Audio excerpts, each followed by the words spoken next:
Good morning.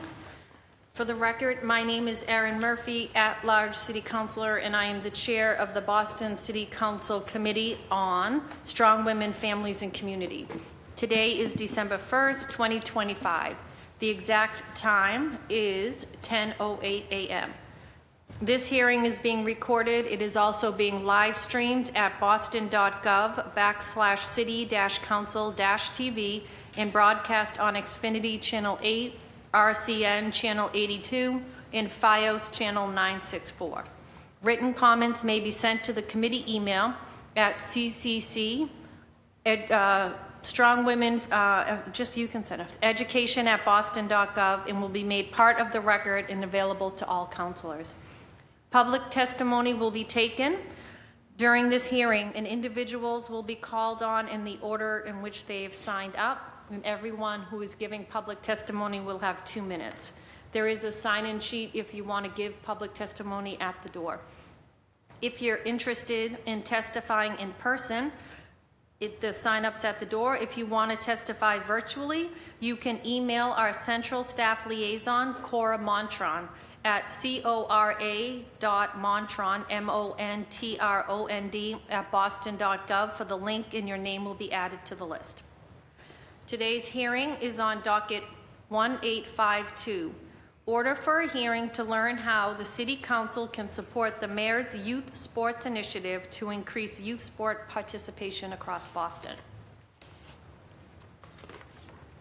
This matter was sponsored by Councillor Ben Weber, Councillor Fitzgerald, and myself, Councillor Murphy, and was referred to my Committee of Strong Women, Families, and Communities back on October 22nd. Today, I am joined by my colleagues in order of arrival. Councillor Flynn, Councillor Weber is here. I know Councillor Fitzgerald is on his way, and I believe other colleagues will join us as the hearing continues. So before we go to opening statements from my colleagues, there is a short video that Councillor Weber's office has put together. So we're going to start with the short video, and then we'll go to opening statements.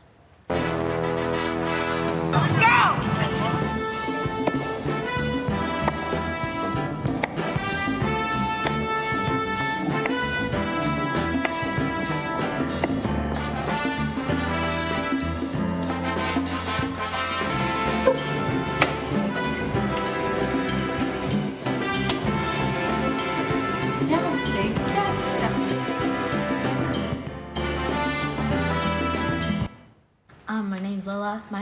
I'm 11 and I play soccer. Where'd you play soccer? Boston. Where JP. specifically? The JP League. And what field? Pagel. What do you think of the field? It's good. It's good? Yeah. Okay. What was your favorite part about playing soccer this year? Doing it with friends. Okay.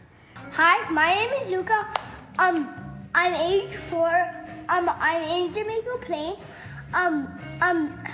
My favorite memory is I play Reagan Tebow. My favorite memory is when I hit the ball so hard. Hi, my name is Asher. I'm age 7. I'm from Jamaica Plain. I play Reagan T-ball, and my favorite memory is on the 3rd game of my 2nd year.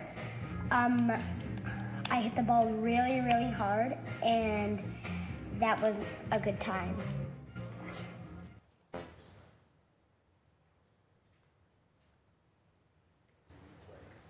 that good? Okay, thank you. So, thank you to the kids who have started us off. I know they're in school right now, so they couldn't join us, but I know we're all here to uplift their voices today. I will start with Councilor Weber for opening statements, and then to Councilor Flynn.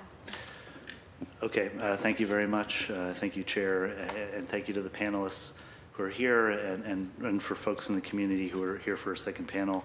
I think that the mayor's youth sports initiative, is something I think we can all agree we want to support.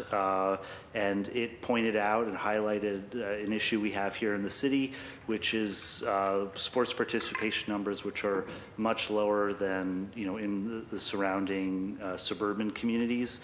And, what can we do to increase participation and help our kids? We talk a lot in this space about how to help our kids through school programs, and we also hear that a lot of performance in school isn't based just on what happens in the classroom. It's about what happens outside the classroom.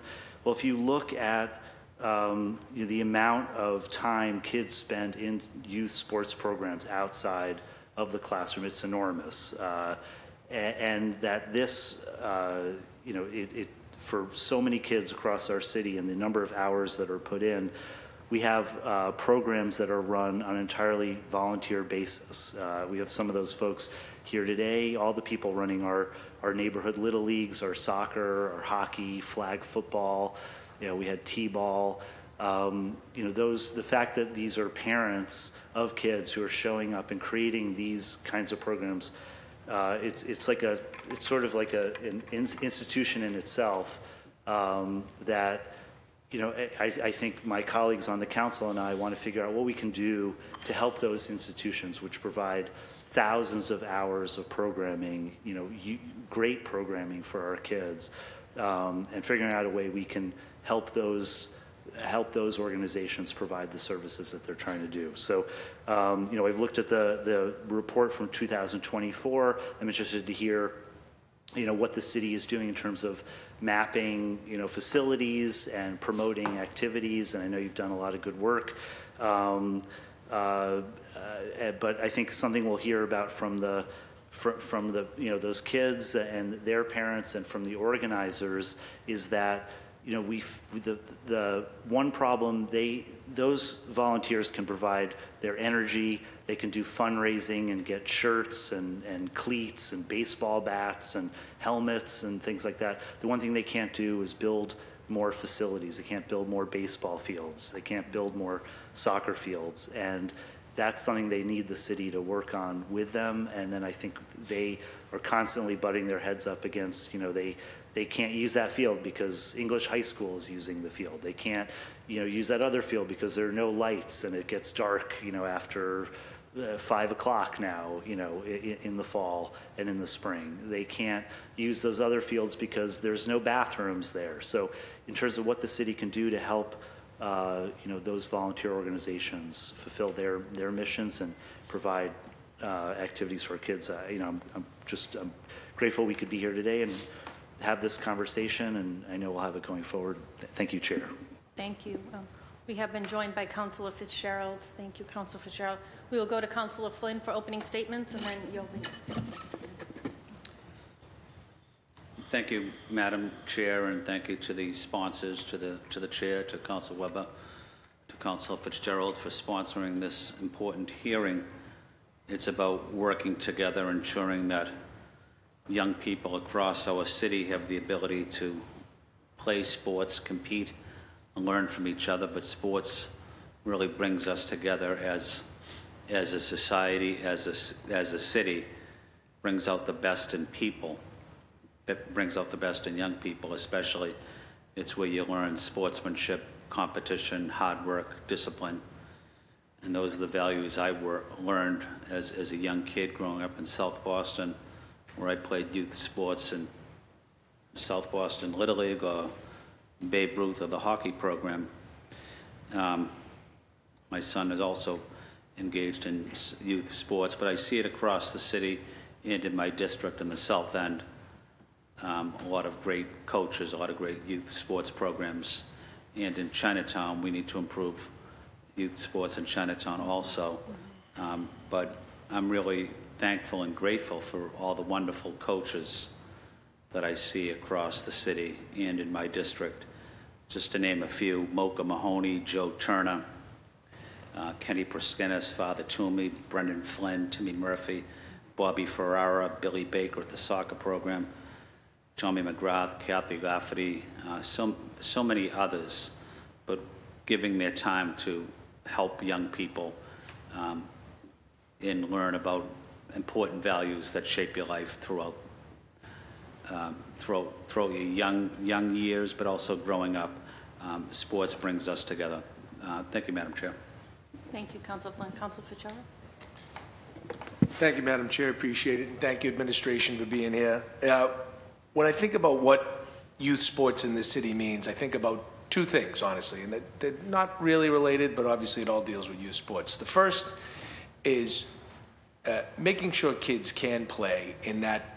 When I know with my 3 kids right now, right, 8, 6, and 4, we have signups for all the different sports that go on. And it could be sort of a crazy whodunit board when you're trying to sign up for each season and trying to make the schedule, right? And you don't know when the practice times are going to be when you sign up. You don't know what field you're going to be at necessarily when you sign up. And so you may shell out all this money to sign up for 2, 3 different sports or leagues. And then you find out, well, wait, 2 of them are at the same time. One of them is during when I have a meeting, and the other time, right? And you go, well, we can't make half of this. And so I think one thing I'd love to try and see, which would be very hard, but in a more neighborhood coordinated system, trying to understand what sports, if you get all the youth sports from each neighborhood, to kind of come together and create a schedule where even if it does overlap, it's in one spot where you can see, hey, this year I'm signing up and I want to do basketball, hockey, and flag football. And, you know, whether it's AI generated or something, it can produce, here's what the schedule would look like and at what fields and at what times. The hard part, I think, is the practice times and knowing, right, getting that ahead of time. But I guess that's what I'm asking. If we could try and get that stuff scheduled ahead of time to know when you will have the fields and what time practice and games would be, ahead of the schedule, so you could work that in. I know that'd be a boon to parents and probably make them much more likely to sign up for more than one sport. I say that to say the second thing I think of in youth sports is we're getting very, AAU is now creeped into, our 2 and 3 year olds, for the love of God. So everyone is sort of doing one sport from the time they're born, and they're not really expanding their horizons or trying anything else. I just worry it's ruined college hoops. It's ruined a lot of different sports and a lot of different levels, right, already.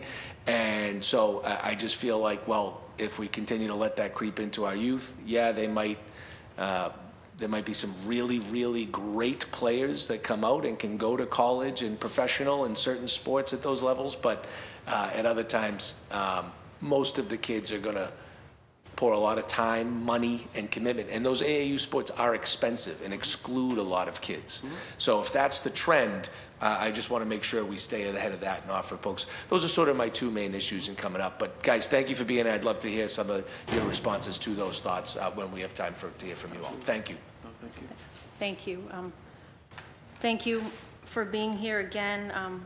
The video reminded me, right, these kids were young saying it, but those are core memories they're going to carry into adulthood. They'll be 30, 40, remembering, like what he said, what was it, the 2nd inning of the 3rd pitch, that he was having. So sports definitely have such a positive impact on our kids.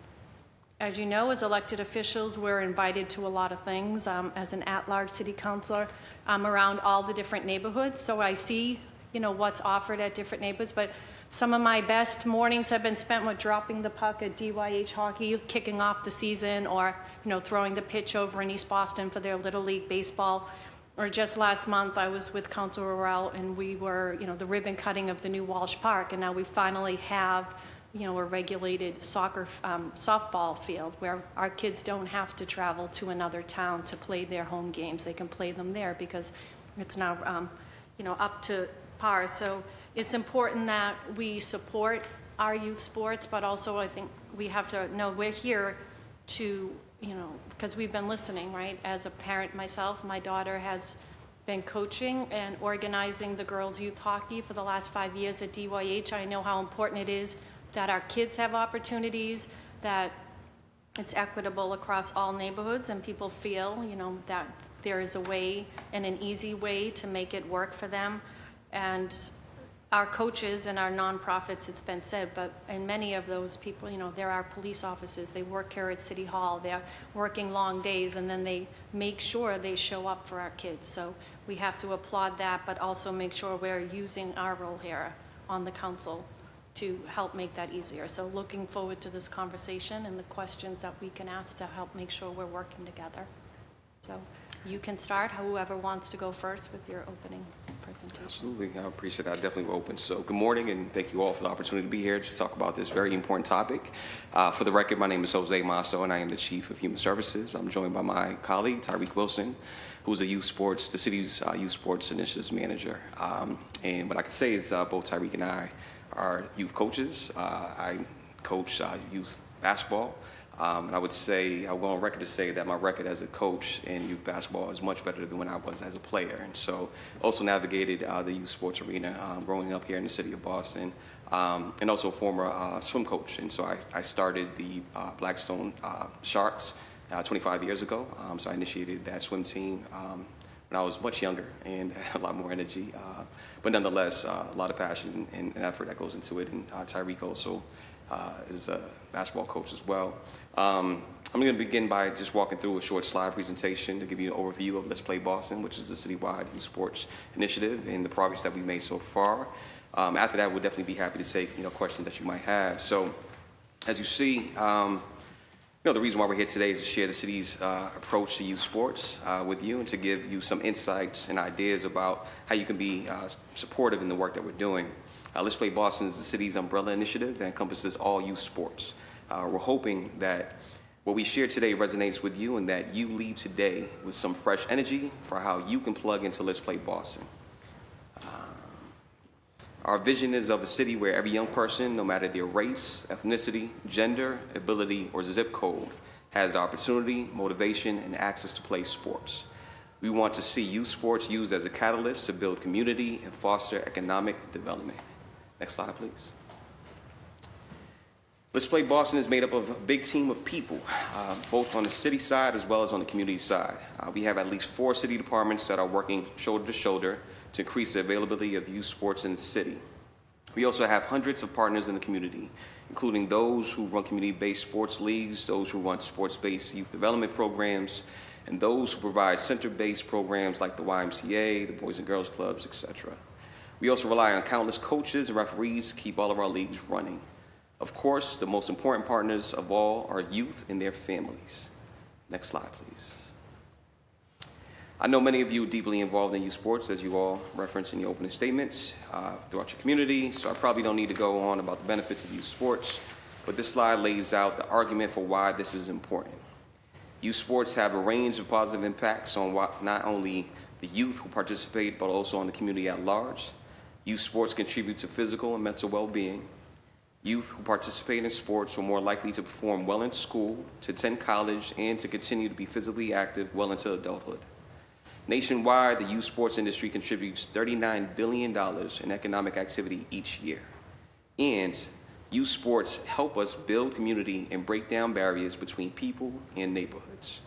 With this context, it's obvious why we would want to encourage young people to get involved and stay involved in youth sports. Next slide, please. So, you might ask, how is Boston doing when it comes to youth sports participation? And the answer to that is pictured is mixed. The most recent data we have for this is from our 2023 survey of Boston Public School students. In 2023, 43% of high school students and 53% of middle schoolers said that they participated in at least one sport. This is a good start and better than most cities in the country. However, we see big gaps when we start to look at different identity groups, and this deserves some focus. 69% of white students play sports, yet only 55% of black students and 41% of Latino students play sports. Asian students have the lowest participation rate at 37%.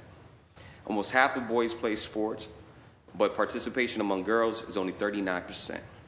When we start to put those gender and race ethnicity together, it becomes clearer that girls of color are especially underserved in our current sport ecosystem.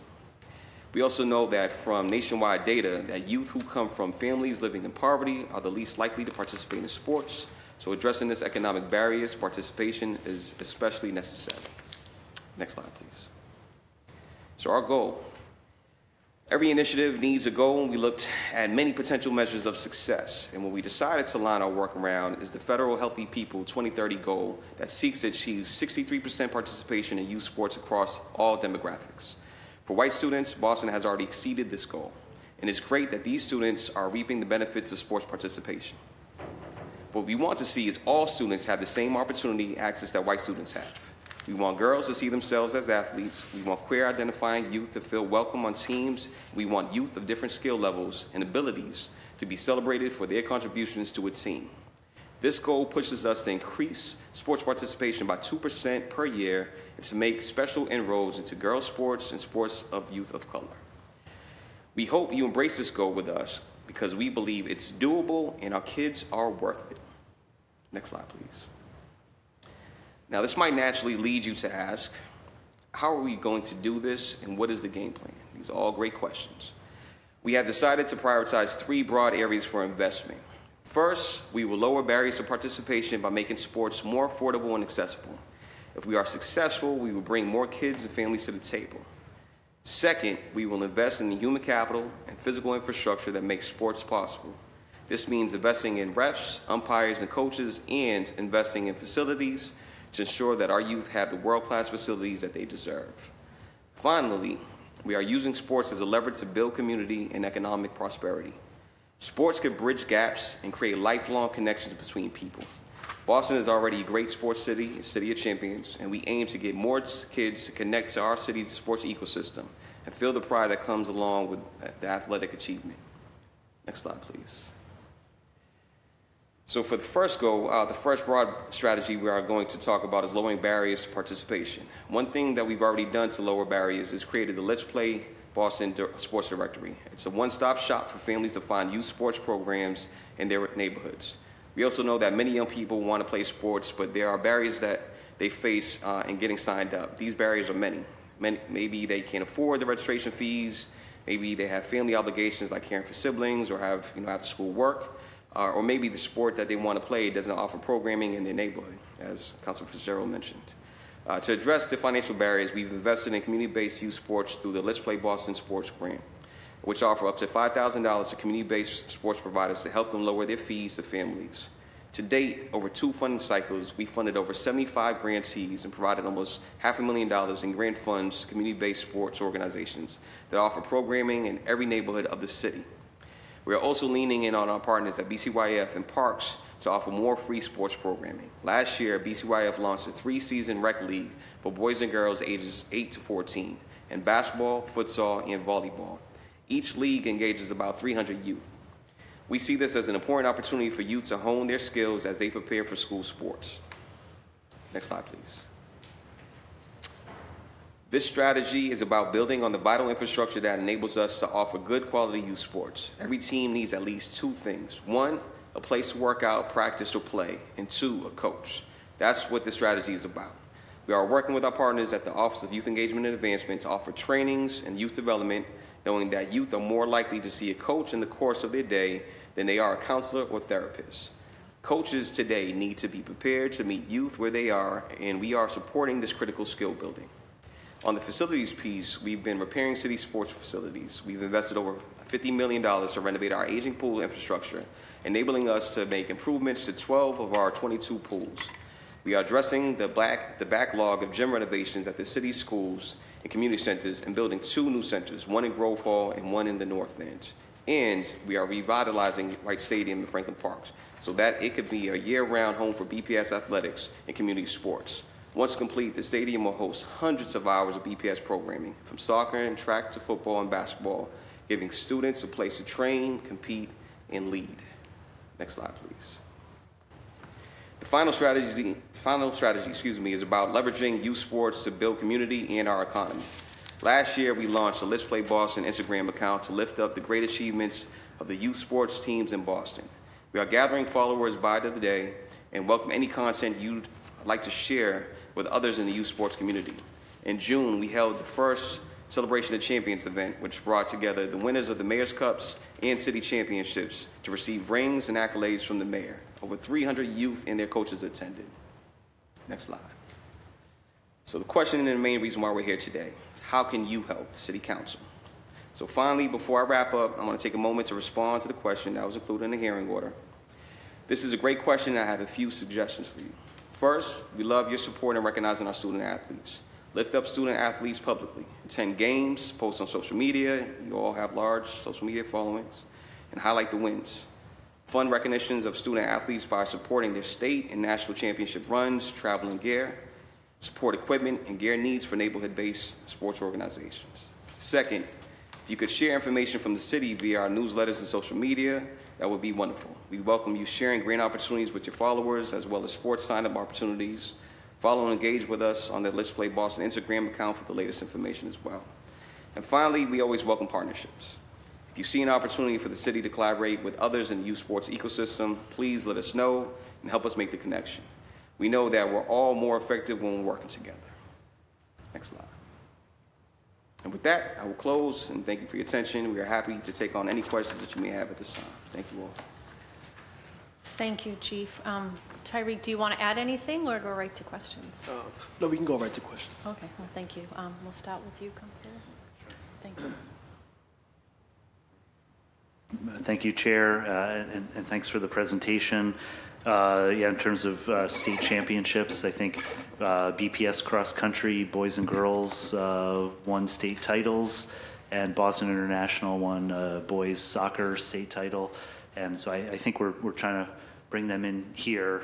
If the athletic director wants to get on that, but the idea I think would be to bring them in, recognize them, both great. Or all three teams, great stories, and looking for more of the same in the winter. I just, watching the presentation, I was thinking about, we had there was a bunch of the panelists who were here. We had a discussion with and Tony Seraphim. I don't know if you know, he runs Parkway Soccer in West Roxbury. He's running for decades, and he was saying one time he was talking to Mayor Menino, and he was saying how he needed to make sure that these youth sports leagues are get the support they need, because that's the the most important after school program the city has, I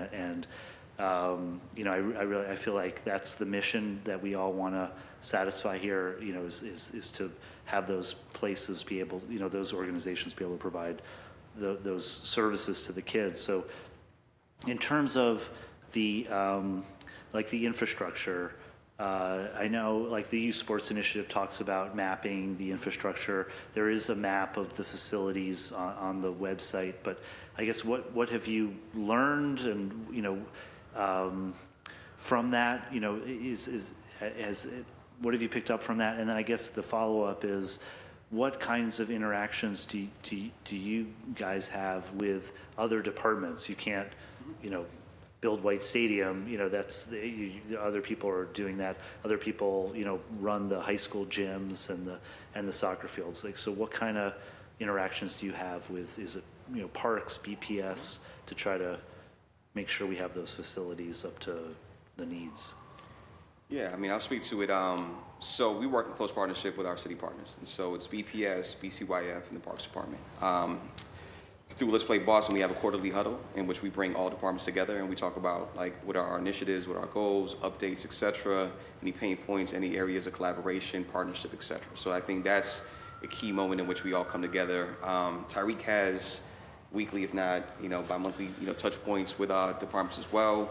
We have the monthly standing meeting with BCYF, BPS to talk about facilities directly, which really addresses the point that you're making in terms of what improvements we need to make. And so last year we initiated working groups in these respective areas. So the three areas that I mentioned, in terms of the effectiveness, we figured that the quarterly huddles, I think, were most important in terms of bringing folks together and being able to have meetings throughout, the period of time until the huddles actually take place. What we did is in 2023, many of the partners who are in the audience at the moment, we did listening sessions, so that's where the report came in 2024. That's where we were able to learn what the areas of focus, and that's how we came up with our 3 goals. And so the overall goal, but then how does that we plan on achieving the goals, and that's how facilities became the piece. The facilities mapping was initiated because it's something that didn't exist, and so we wanted both a line of sight on what do we have that's city-owned, what's state-owned, what's privately owned as well, right? And throughout the city of Boston. And so, like, we really wanted to have answers to when folks ask, like, what can we access? Great question, right? And so the facilities map, if you go on, it's on the website, you'll be able to figure out, like, what's available if you drill down to a neighborhood, JP, for example, what's available within that community, what's free and accessible, what requires a permit, what requires a fee, et cetera. You know, so that's the reason that we were able to, like, determine that. What we learned from that is that we have a finite amount of resources, right? And so we can't, you know, develop more land, right? Like, we only have what it is that we have, and so it's really for us taking a look at first what it is that we currently have. Where can we make improvements? How can we make improvements? How can we be fiscally responsible as a city as well, and being able to allocate our dollars and making sure that the neighborhoods that we're looking about from the equity lens are able to receive this investment, and then being able to go on from there, right? And so, like, it was twofold in terms of, like, what's currently out there in the network and what do we currently need as well, and how do we go about prioritizing or advocating actually for where the investment dollars need to go. And that's still in close partnership with our community partners. We know it's a huge gap. The sports ecosystem is huge in the city of Boston, and encompasses so many different things from volunteer-led organizations to paid organizations. So that's what we encountered. Well, so in terms of, just one issue that, I think trying to accomplish things that we can get done, that it seems like we should be able to get done. So just picking maybe the lowest rung on the ladder would be bathrooms. And I know that is an issue for both Parkway Soccer and JPU Soccer in my district. Millennium Park, there's a plan for a bathroom. It's been a plan for a long time.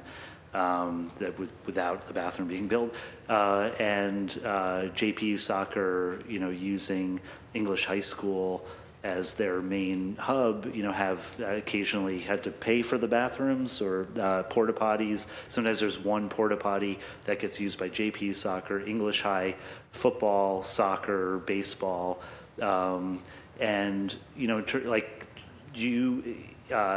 can those, would that be something that you could work on, that youth sports could come to you to say, hey, we need to help us get a bathroom at these facilities? Because I think they do talk to parks and they sort of get bounced around. I want to highlight that as it's one easy to remember issue. But in terms of those sort of like small asks, Sure. How can you help them with that? Yeah, happy to chime in.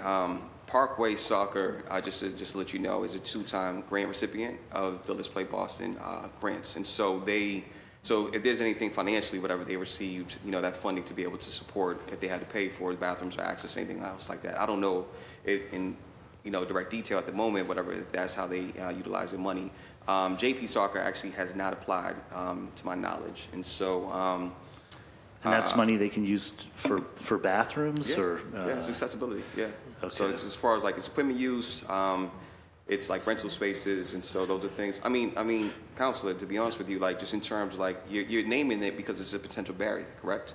And so like it's just this is like the canary in the coal mine. Like Sure. we can't provide bathrooms for the kids. Like what else? So the goal and the incentive there is like how do we actually remove the barriers as best as possible? And so if this will help that organization, that's one less thing that they have to worry about in terms of them being able to secure funding for that. Granted, the ideal situation is to have a permanent bathroom or something of that sort, but a temporary fix in which we're able to support that.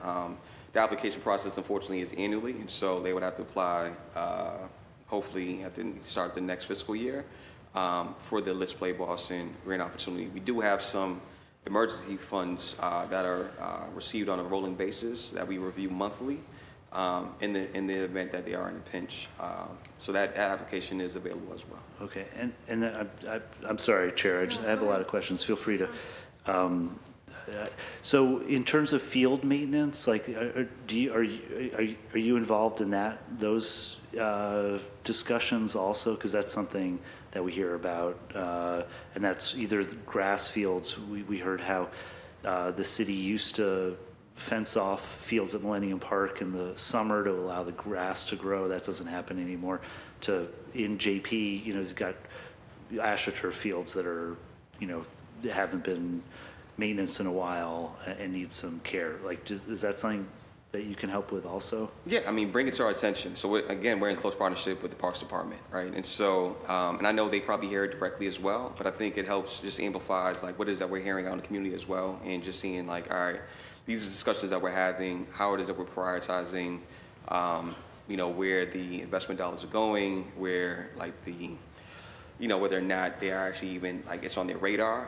So I think the more folks that know about it, and for us, what it is working in close partnership with the Parks. Parks Department has been great in our relationship, along with BPS and BCYF. They're always, open to, like, feedback in terms of the programming, accessibility, or whatever the needs are. And so as you elevate it to us, Tyreek's role specifically to help filter a lot of that information as well. And bring it up as close as possible. So yeah, absolutely. I mean, for folks that have access to us, again, I understand how the city of Boston works, where folks have relationships and they try to reach out to each department directly, but we're here to amplify it as well. Okay, well, I'm not going to ask a question. I just have 2 quick points. A couple other things I hope we could talk about is what the plan is. It seems like 7th, 8th grade is like this barrier, like kids participate and then there's nothing in middle school, if that's what it's still called, in terms of BPS, and kids have to wait for freshman teams. They're 7th grade trying out, they get discouraged, and what we're doing to like keep that from being a barrier to kids participating in high school, that gap.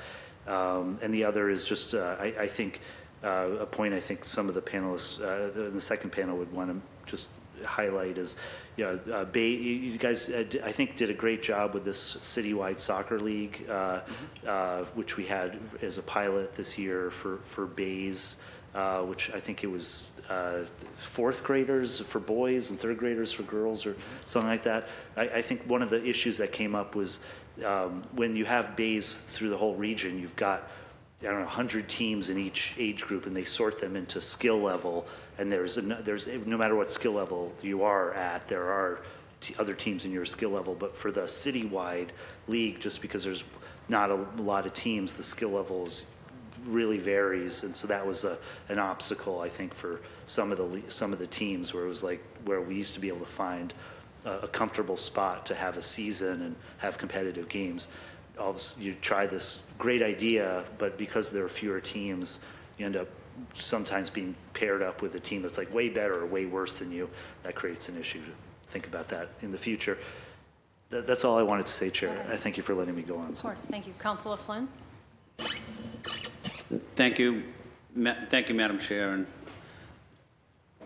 I agree with the comments Council Weber made on the coordination is critical and how we work together. So I want to acknowledge Council Weber, his important comments and questions.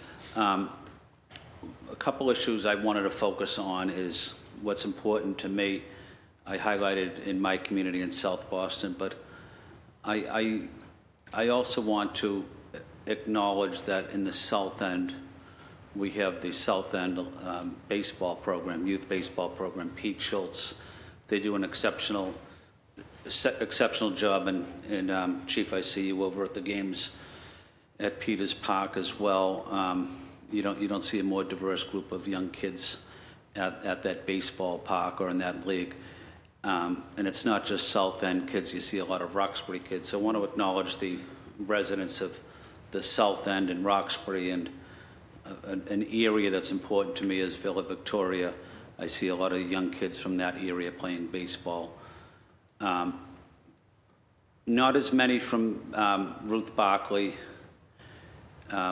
which is the old cathedral, but it was highlighted, I think you mentioned it, Chief, but also even though the South End has a large Asian community, Chinese American community, almost as large as Chinatown, actually, if you factor in the Bay Village, we don't see many Chinese kids playing youth sports as much as other groups. And I know it was mentioned, I don't know if it was 40% maybe.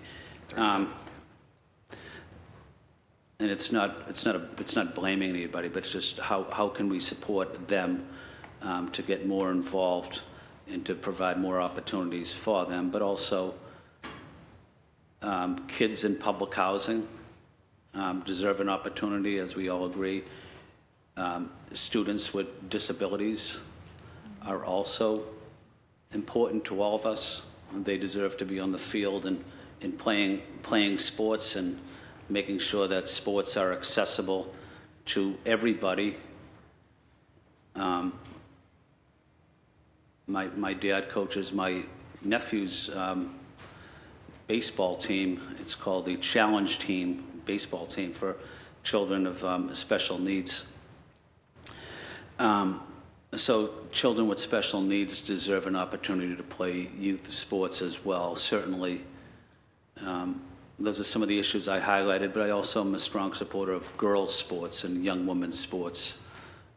They deserve that same opportunity to compete with each other, and I know it helps them going into high school and hopefully into college, where they're learning about sportsmanship and hard work and discipline, and it helps them in their grades as well in high school. But having factored all that in, Chief, and I know there's a lot there, I just wanted to give you an opportunity to respond and to acknowledge that I think your heart is in the right place, Chief, and just wanted to see what your thoughts might be.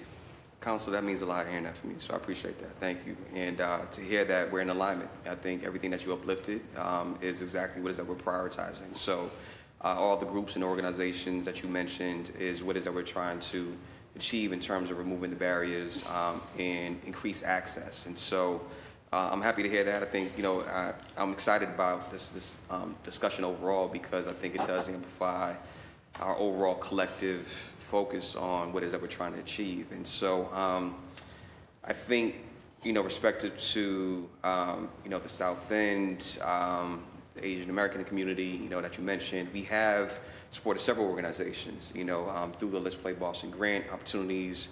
Ohana New England is a dragon boat organization that operates out of Seaport, who we funded multiple times and do phenomenal work in that space as well. And they have a good catchment of word of mouth participants, but they do a really magnificent job and really work closely with the volunteers. It's all volunteer led, which is amazing.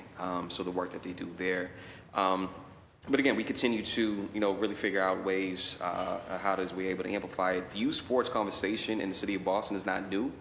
Our colleagues, from 20 years ago, we're discussing the same things and attempting to actually bring it together. For the city to take the overall approach of and for our administration, our mayor to say, hey, this is something that we're prioritizing, let's put it all together collectively, is impactful and amazing, right? And so to be able to have a position have Tyreek in his role, to be able to work closely with our departments and our other, colleagues to say, hey, how do we collectively be able to focus on this one goal? How do we achieve this one goal? How do we break down the silos? Because many silos do exist, not only in our inner city departments, but throughout our communities as well, is amazing. I think, Council Weber, you're just talking about soccer, the many different issues within soccer by itself. We're talking about all sports, right? And so I'm just naming that because what is that you're amplifying is just around that one sport. Now, we're talking about citywide, all the many different sports, and then we get into discussions about what other sports are we not capturing, what other demographics are we not capturing, how are we able to amplify it? It's massive, right? So this work, this ecosystem is large, and I'll continue to emphasize that. And so we have to be focused on that. And so just to your point about the middle school aspect, that's the reason why we started the BCYF Rec League, to be able to work in that demographic, the 8 to 14-year-old population, because we recognize there may have been a gap in how do we better prepare our young people to be able to try out freshman year, so when they go to BPS, they actually play team sports, they already know what it is to have a referee, to have a coach, et cetera, and to have that experience is what it is that we're focusing on. And to the Citywide Sports Leagues, huge shout out, and I'll be remiss if we don't mention Anchi Moreno and the work that she's been able to do and has done and continues to do. And so I know she was a Boston Scores participant in the past, and all the work that she and the passion that she brings to the work has been magnificent. And so, and again, it was to your point, it's the first year, and so through this all, there's going to be many different gaps. This has been attempted several times before, but I think we have the North Star, we have the energy, we have the personnel, we have you all support to be able to move the city in the right direction of really figuring this out. And it's a huge ecosystem. I'll just continue to say that. You'll probably hear me say that every single answer. Thank you, Chief. And maybe one final point, Madam Chair, if I may, and I will be brief.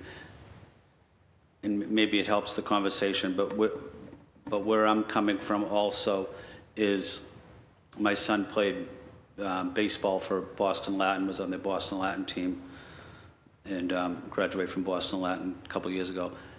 And he did well there, but he also had the financial means to play sports, throughout his life, or he had the means to get to a practice or a game, because me and my wife were able to, at times, drop everything to get him somewhere, or to get him cleats that may have cost, I don't know, $200.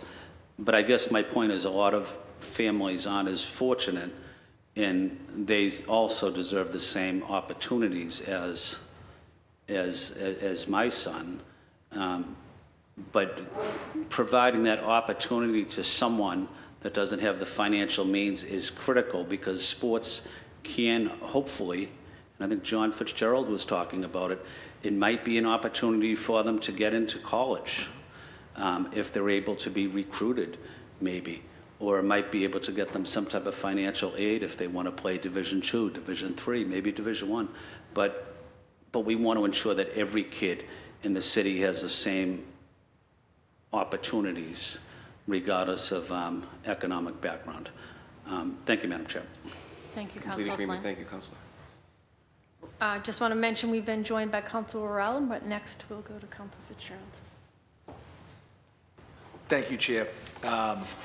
So a lot of different things. One, I guess I'll go back to my opening statement around scheduling and things of that nature, because again, I think it would help more parents get involved if they didn't feel it was such a potential burden to even sign up, right?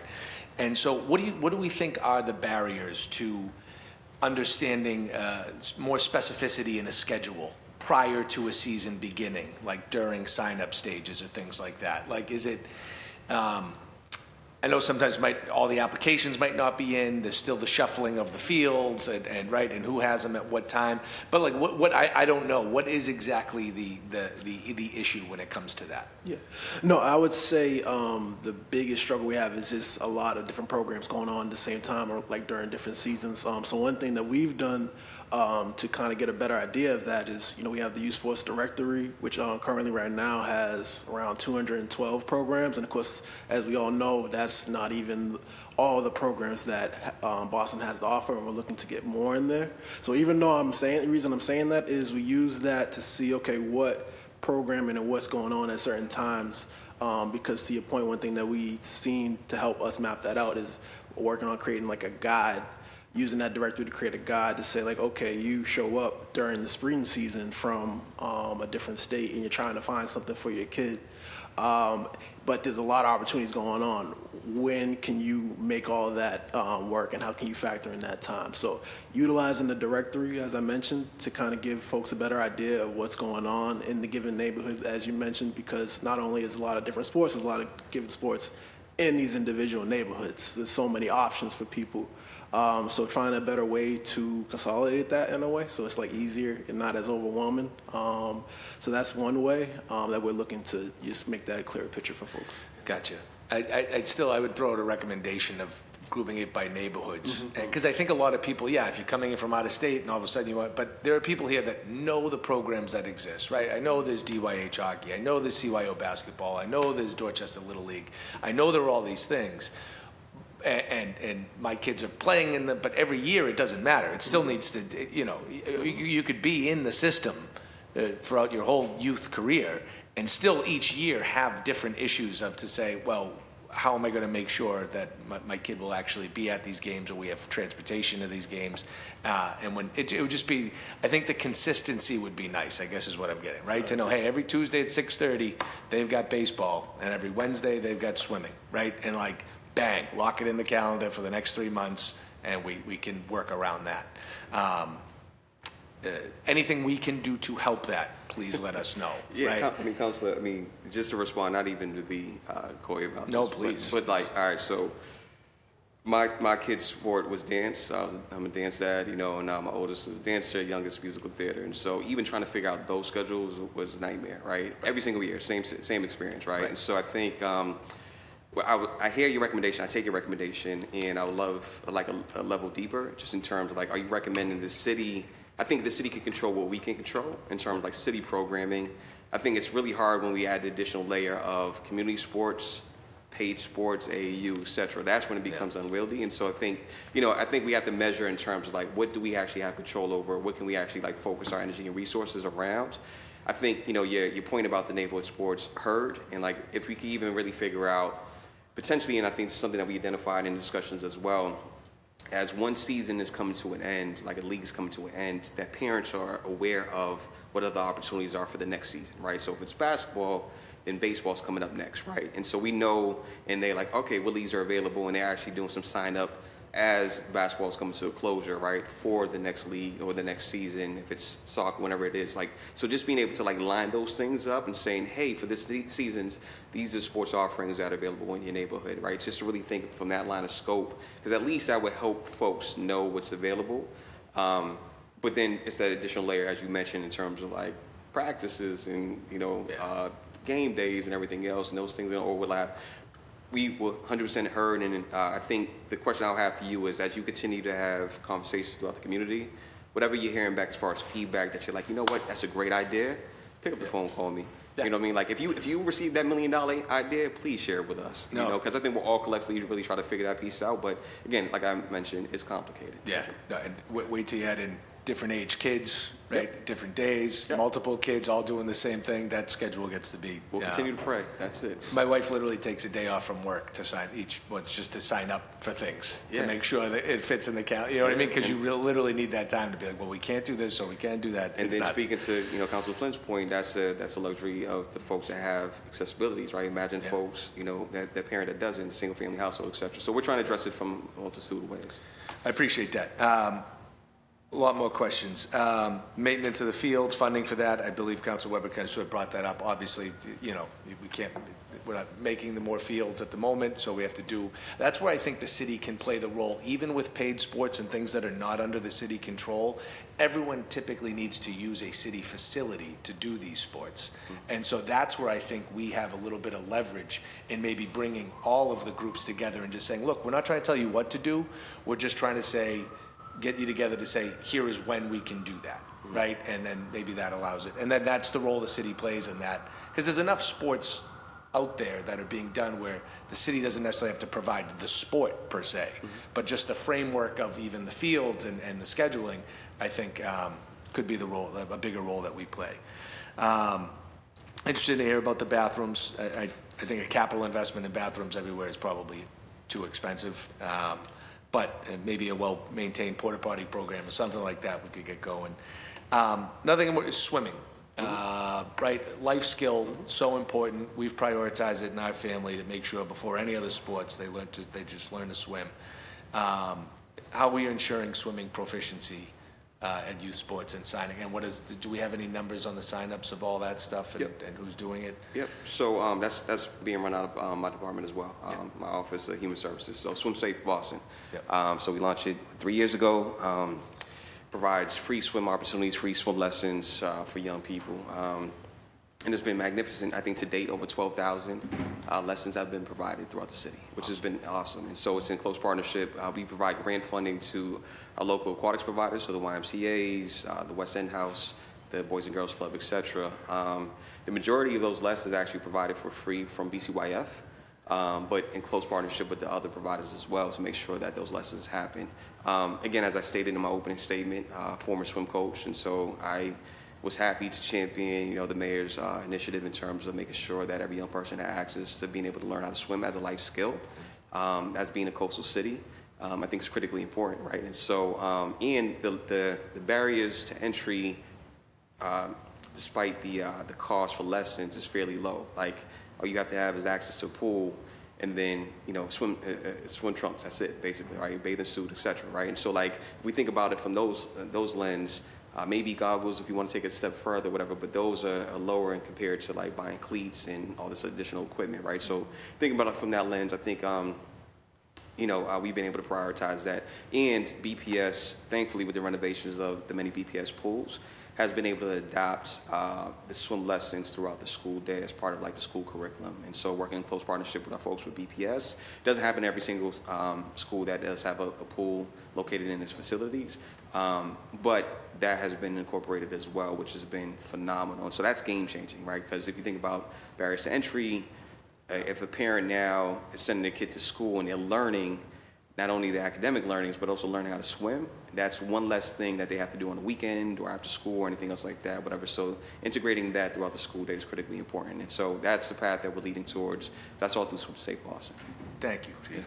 For DCF kids, right, they're in a unique situation, sometimes not always in the same place, same time. Is there any, do we run any sort of program that gets their involvement, even because, you know, there's circumstances that may allow them, not allow them, or move them out of a neighborhood at any moment, right, when they're in. But is there a pilot program or something that we can do around, you know, the kids that really need to be involved with other kids and be social and get out there? Or do we have anything that focuses on them specifically? Or are we just looking as if, you know, casting the wide net and saying all kids, and that includes you all, right? But I feel there might need to be a little extra pull. No, you're absolutely right. Yes, I mean, the wide net for sure. Right? So it's all young people, Always City Boston. I think specifically, that's a great question. I don't have a direct answer to. I can definitely, you know, connect with our folks with BPS. Superintendent Skipper always talks about how are we best serving that population as well. I know through the Office of Returning Citizens, through the participatory budget process, received some funding, about $250,000 to support that population. How they're doing it, I think may be different. It may not be sports specific, but I can actually ask a little bit more questions to find out. So that's a great question though. Nope, appreciate it. And then I know this is a last plug, but an educational effort to turn off electronic devices. If we want the kids to play the sports, right, they got to get off the couch first. And so if we can do our best to, that's from all angles. That's from BPL. We'll say that anywhere. To make sure the kids are just not on the iPads and the phones and out there running around getting bruises and bumps. Counselor, it's much better. again, I mean, just to echo, like, if you could figure these things out, I will welcome any, you know, feedback that you have. I think you would be the person that all people will go to if you're like, I got it, you know. But what I would say, though, and Tyreek definitely can speak to this, if we think about ability, I think esports has been an entry point for like a lot of folks, young people in particular, who may have social emotional challenges and or physical disabilities as well, to be engaged in some type of team sport through electronics. And so we've seen that as a potential avenue too, and where we could be able to tap in, lower the barrier to entry for folks to be able to participate. Ideally, we would love for folks to be physically active, etc. But we know in terms of like that connection and social cohesion, that's an area that we've also provided some type of programming for as well. Awesome. Thank you guys very much for your time, and Chair, thank you. Thank you. Councilor Worrell? Thank you, Chair, and thank you to the sponsors. Thank you to the panel for being here and all your work around youth sports. First, before I give shout-outs, swimming. I know you just talked about swimming. There was 12,000 lessons. I know sometimes, you know, you might not be a natural and have to take, you know, multiple lessons in order to learn to swim. Do you know how many of those students came back, you know, 1, 2, 3, 4, 5 times? Or was it, you said 12,000 lessons. How did that break down? Let me clarify. So the lessons constitute like a series. Okay. So like, so example, if you signed up your son for lessons, it will be for like, you get 8 lessons basically. So that's what it is. And so it's not a one-time lesson. Not a one-time lesson. It's not a one-time lesson. So the focus is on beginner lessons, and so we want to make sure that folks that are beginner swimmers have the opportunity to engage in that first round of beginning lessons. And it's, you know, it's aligned with American Red Cross, and we have alignment, you know, with the YMCA's, the Boys and Girls Club, et cetera, and BCYF to make sure that the proficiency is at that first level. And we also welcome it, you know, if folks, for whatever reason, aren't able to pass that first round, then they have access to that second round as well, whatever. So, yeah, awesome. But that 12,000 constitutes... Was 8 classes? 8, yeah. Got it. Yeah. And then, what was the age range? That varies. I could definitely get back to you. Okay. But I mean, again, beginner swimmer could range as far as if we look at young people as young as 6, even younger, you know what I mean, all the way up to, you know, you have 13, 14-year-olds who don't know how to swim as well. And so we've been really, you know, focused on providing access. We started, you know, last year we did a program for those that are on the autism spectrum. to have some sensory-friendly swimming opportunities as well. Did that again throughout our BCWF locations. We had them in 4 locations this year as well. Again, to be able to, again, remove the barriers, give folks opportunities. We did something for those from our Somali and Muslim backgrounds, and for young girls, which specifies needing a space in which the lifeguard population is all women, etc. It's closed off to the public as well, and so we provided those opportunities for that population as well, and we'll continue to do so. And so again, we right. take it across the board, and it's a wide net.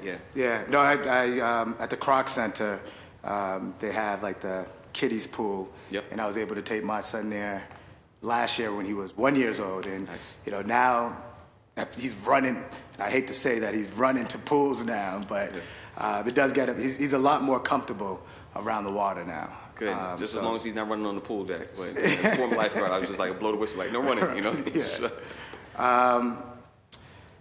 When it comes to we have BNBL, you have the Mayor's Cup.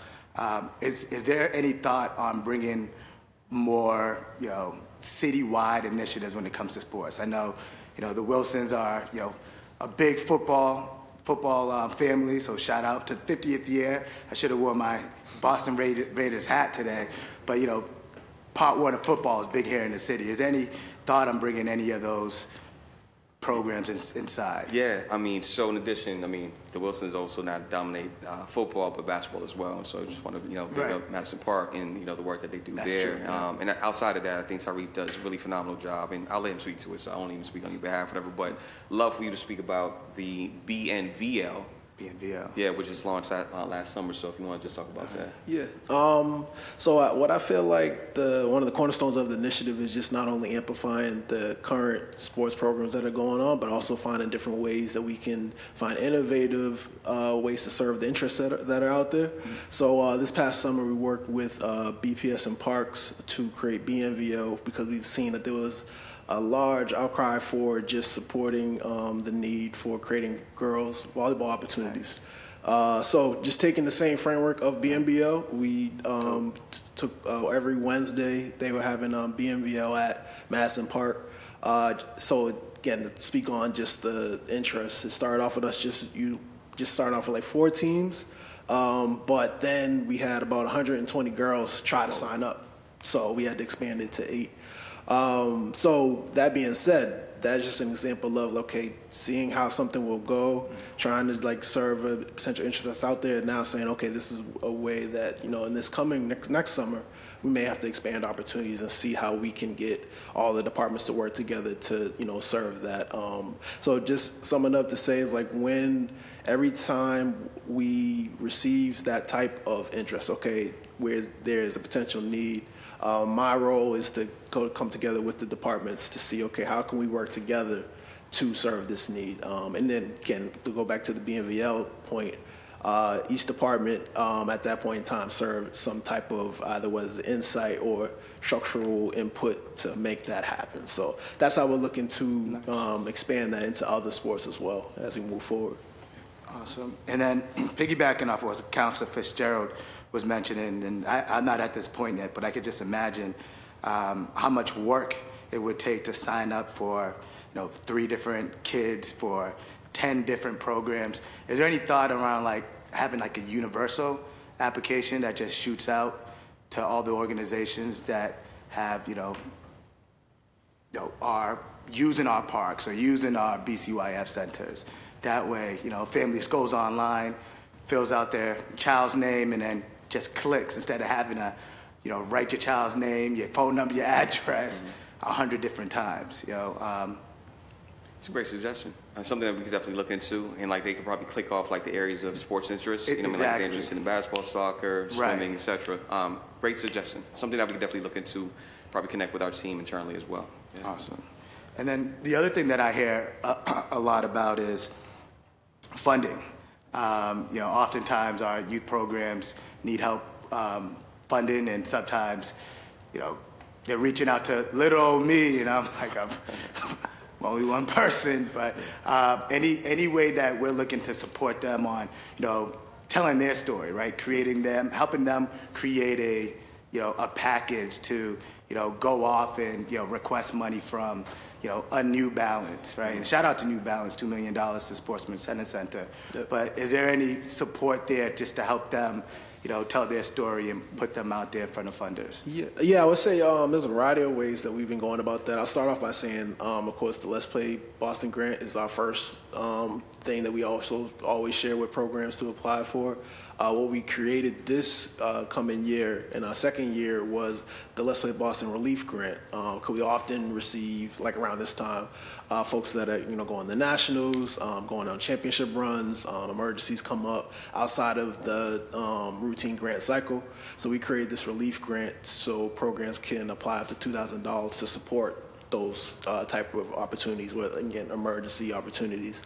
But the third thing that I'll speak to that is that's why, as Chief mentioned in the presentation earlier, like any support around partnerships and connections and networking, because we have a huge there's a lot of motivation right now just to speak to, like you said, a New Balance. We just did a recent program with Dick's House of Sport that provides a lot of grant opportunities for programs. BAA. So these are the programs that we were having conversations with to try to see if there's other ways that they could come together with us to help financially support these programs. And to add, Counselor, two other things too, and I mentioned in my opening statement, is that we've now shifted a lot of the support that we have through our youth serving organizations to the Office of Youth Engagement and Advancement. So they have ongoing training opportunities. And so a lot of it constitutes like, both, you as a youth worker, but for the organization as well, right? And so that's an opportunity. Second is from our Youth Development Fund.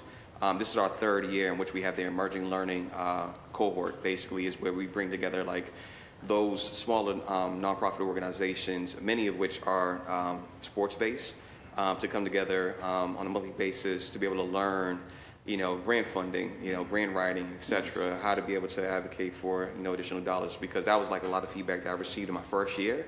And so because of that and being a nonprofit leader, I was just like, got it, and what I would say is it's been hugely successful in terms of like the engagement, the feedback, the collective feedback from folks that we were in previous cohorts that still want to be in the cohort. We're like, listen, we can't do that. Like we need the new proper folks to be in it.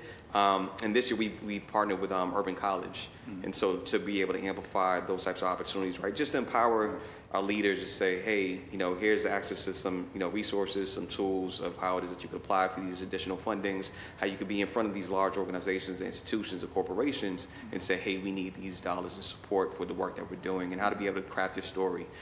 So we've been in that space and being supportive as best as possible. That's awesome. It's good to hear, and also good to hear that you're teaching. It sounds like you're teaching the coaches also how to better serve their athletes as well during that training. I guess the last thing I have is, I think that might have been it. I think you might have covered everything. Well, thank you again for all your work, and looking to continue to, I do have one more thing, sorry, access. Yep. One of the things that we hear about a lot is access. Can you tell me, and this question might have already been asked, how would one get access to like a BCYF center? One thought that comes to mind is, as someone who wants to do indoor soccer, he's just looking for a place.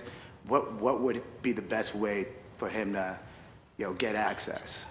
Yeah, we do have like a rental process, Okay. or like just like a form that folks could fill out if they do have like a request.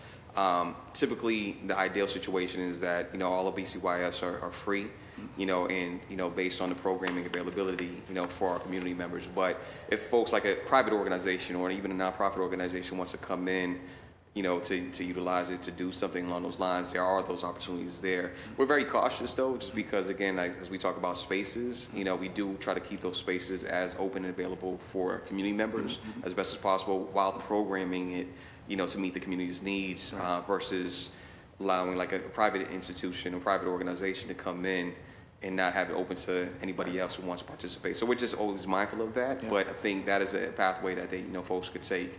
And just being, again, whether it's, and then working in close partnership with BPS as you're familiar with, if it's in a co-located facility as well. Awesome. And shout out to BPS and all their work that they do around this space. 100%. I mean, Yes. Avery, who's in the audience, man, just the amount of work him and his team do on a daily basis. I've been at games, in the evening, him and his team would be there. On the weekends, him and his team would be there. Like, I don't know when they not work, so, but nonetheless, yeah, just a huge credit to the work that they do. Awesome. And shout out to my athletes on the council, but I'm looking to get a basketball game. I heard Council Weber has going down, Councilor Weber. the record of high jumping in New York. Was it? What was the record, Council Weber?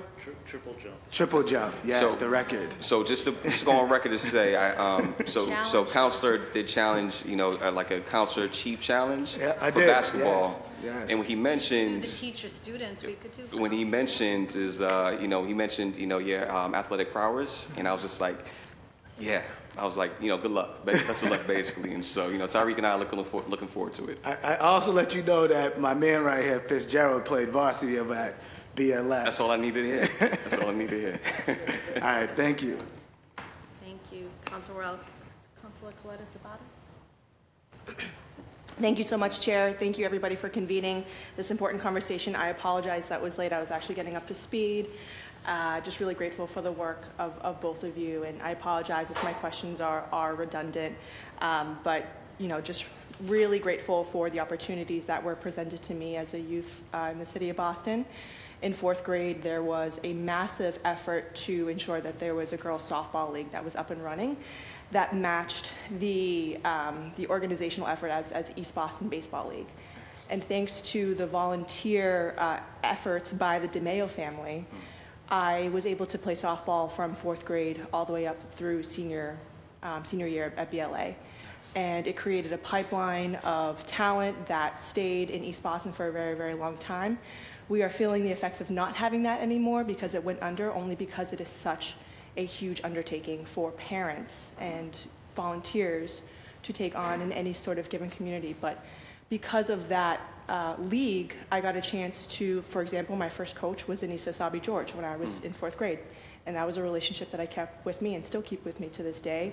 Best friends, mentors that really taught me the values of teamwork and leadership and all of that. So we obviously all understand the benefit of having this in a community. And so a couple things that have popped up in my district is mentioned here, and again, I apologize if this is redundant, but field and court space. So competition, especially for a soccer league, for example. We just got a new soccer pitch in East Boston that we're very grateful for, so thank you to that organization and the Salesians Boys and Girls Club for putting that forward. But at Lopresti Park and other places, there's real competition for these programs to coexist. What is happening at the city level to address something like this? What is the pathway to ensure that if somebody wants to play or has especially for the youth, if they are competing against, say, a for-profit soccer league, and I'm not going to name names of any organizations, but for adults, right? What is the tiered system to ensuring that our youth get first priority to some of these fields, like Lopresti Park? It's a really great question. And again, I'm gonna sound like a broken record. I'll say this, before you joined us, is that it's a really complex and huge ecosystem, and so we know that to be true. Happy to hear first about your experience in softball. I had no idea, so I'm loving that piece. I'll often share, and you probably hear Pedro share it as well. Like, our first introduction was me as his swim coach, and when he was the age of 12, and so that's how we were able to build that mentorship and relationship as well. So just always love to see that transpire in different ways. In particular to allocation space, I think, as we identify what it is that we have ownership and control over, we're prioritizing our BPS students, we're prioritizing our student athletes, in addition to how it is that we're able to both allocate time for our community-based organizations as well. I think the problem that you laid out is very complex, right? Because we are also competing with paid organizations, which is rampant not only here in the city of Boston, but statewide. And so this is something that's being addressed on the state youth sports working group that I'm a part of, and how it is that we're addressing this work overall. it gets really complex, when you bring in AAUs, paid sports leagues, et cetera, that have the means to be able to facilitate, or the relationships to be able to facilitate access to fields, community spaces, et cetera. That's in close partnership, with our department, the Parks Department, BPS, et cetera. But I'd love to hear exactly what are the pain points, and we could definitely talk offline about which organizations have these experiences. What have the experiences been in the past? Has it been that they had access and then now they don't have access? Did something shift and then now it's an adult league that you mentioned now gaining access to the space? Because we really want to prioritize our young people, and that's bottom line. And so we'll continue to advocate, we'll continue to prioritize that. And so again, we could definitely have a sideline conversation and really figure out what the pain points are. Thank you so much, and that's great to hear. I think that I definitely would like to talk to you offline. I've talked to the Parks Department about it. There's actually been bad actors in these for-profit organizations that have yelled at kids that are just trying to get on the pitch, and I would rather them be doing that than anything else. Yep. Like, this is keeping them busy. Yep. So let's definitely talk offline about that. You had mentioned the technical assistance. I appreciate the questions from my colleague, like what sort of supports you provide, and I heard grant making is one of them, so that's awesome. What sort of other technical assistance do you provide for folks who are trying to start up, say for example, I wanted to restart this girls softball league. Can I come to you? What does that process look like? So what I would like to say to that is I usually like to work with programs that do need that additional support. Like say they, trying to figure out what documentation that they need to go about to set those type of things up. But I think like the main points is when working with the departments, usually working with programs who have a structure of their program that's been existing for a period of time, and then therefore we can help them in leading that in that way. Because again, there's been a variety of situations like that, and another one I mentioned is the Girls Flag Football League that BPS, has recently just taken part in leading. It's just like, so that was brought to them by, a foundation that wanted to support their movement in that way. So that's the best way that folks can come about it. Yes, if they have questions about how to, start this league and who they should connect with, definitely feel free to reach out to me. Because again, that's the role that I like to play, is again connecting people across the city with other partners that may be able to help them start their mission. But most of the time, we work with programs who already, have established programs, and they're just looking for a space or opportunity to connect with the departments in that way. Yeah, and just to add on to that last point, like, typically, the leagues that, like the flag football league and everything else that was started with like citywide leagues. And so I think what it is that you're bringing up is respective to like one neighborhood. For our grant making purposes, we do have some type of requirement that you actually have an established record of being able to serve population, doing this work for several years, et cetera. Granted, this organization existed previously, and so maybe you're able to capture those things. Don't know what the gap is now, like how many years it's not been in existence. But maybe working in close partnership to really figure out like what would be needed. Funding may not be one of them. I mean, funding would be needed, but funding may not be a pathway in which we're able to support at the moment. And so like we establish base, and I get it, it's a chicken and egg type of situation where like you need some type of support to be able to start the organization, et cetera. But I think so far we've been funding organizations that have a track record of serving populations. But again, we'd love to be able to explore, through Tyreek's partnership, what that could potentially look like in your respective neighborhood. Thank you. And Chair, I just have one more question, if that's okay. Okay. I appreciate, again, the question of private or philanthropic dollars being put into this ecosystem. I guess, what is the financial ecosystem and landscape that we're looking at here? Like, how much does the city provide? What's the universe of dollars that we are providing for what we're talking about here as a city in this moment in time? Yeah, so far, through the Let's Play Boston grant, I mentioned in the opening statement, there's been about 75 organizations that we funded directly to the tune of about over $500,000. So that's been that. And through our Swim Safe Boston has been over $1 million, I know that. So that's just because it's been in existence longer.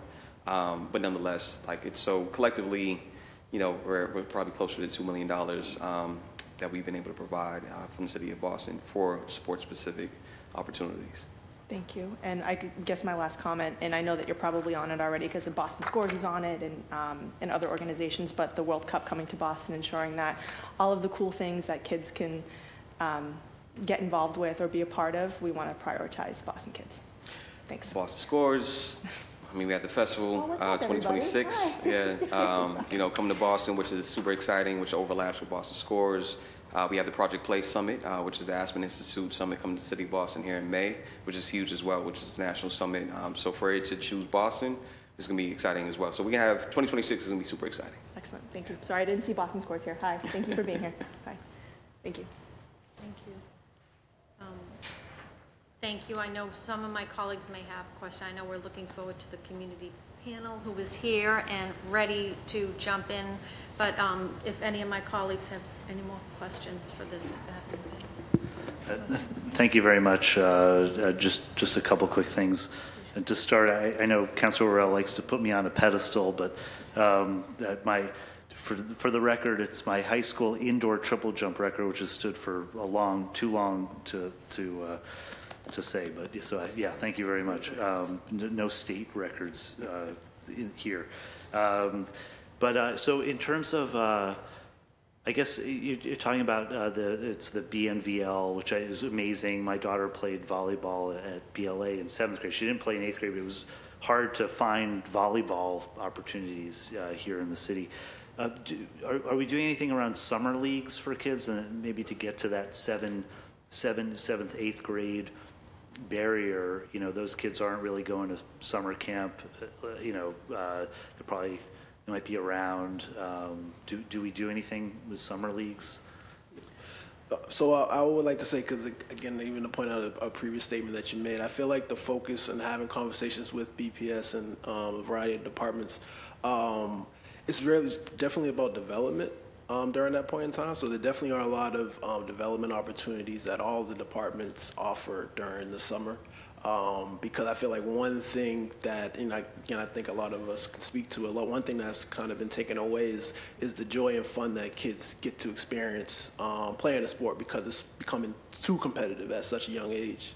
So I say that to say again that, yeah, all the departments offer a variety of development opportunities during the summer. And there's also some camps that take place as well, just to give different multi-sport offerings during that time. Yeah.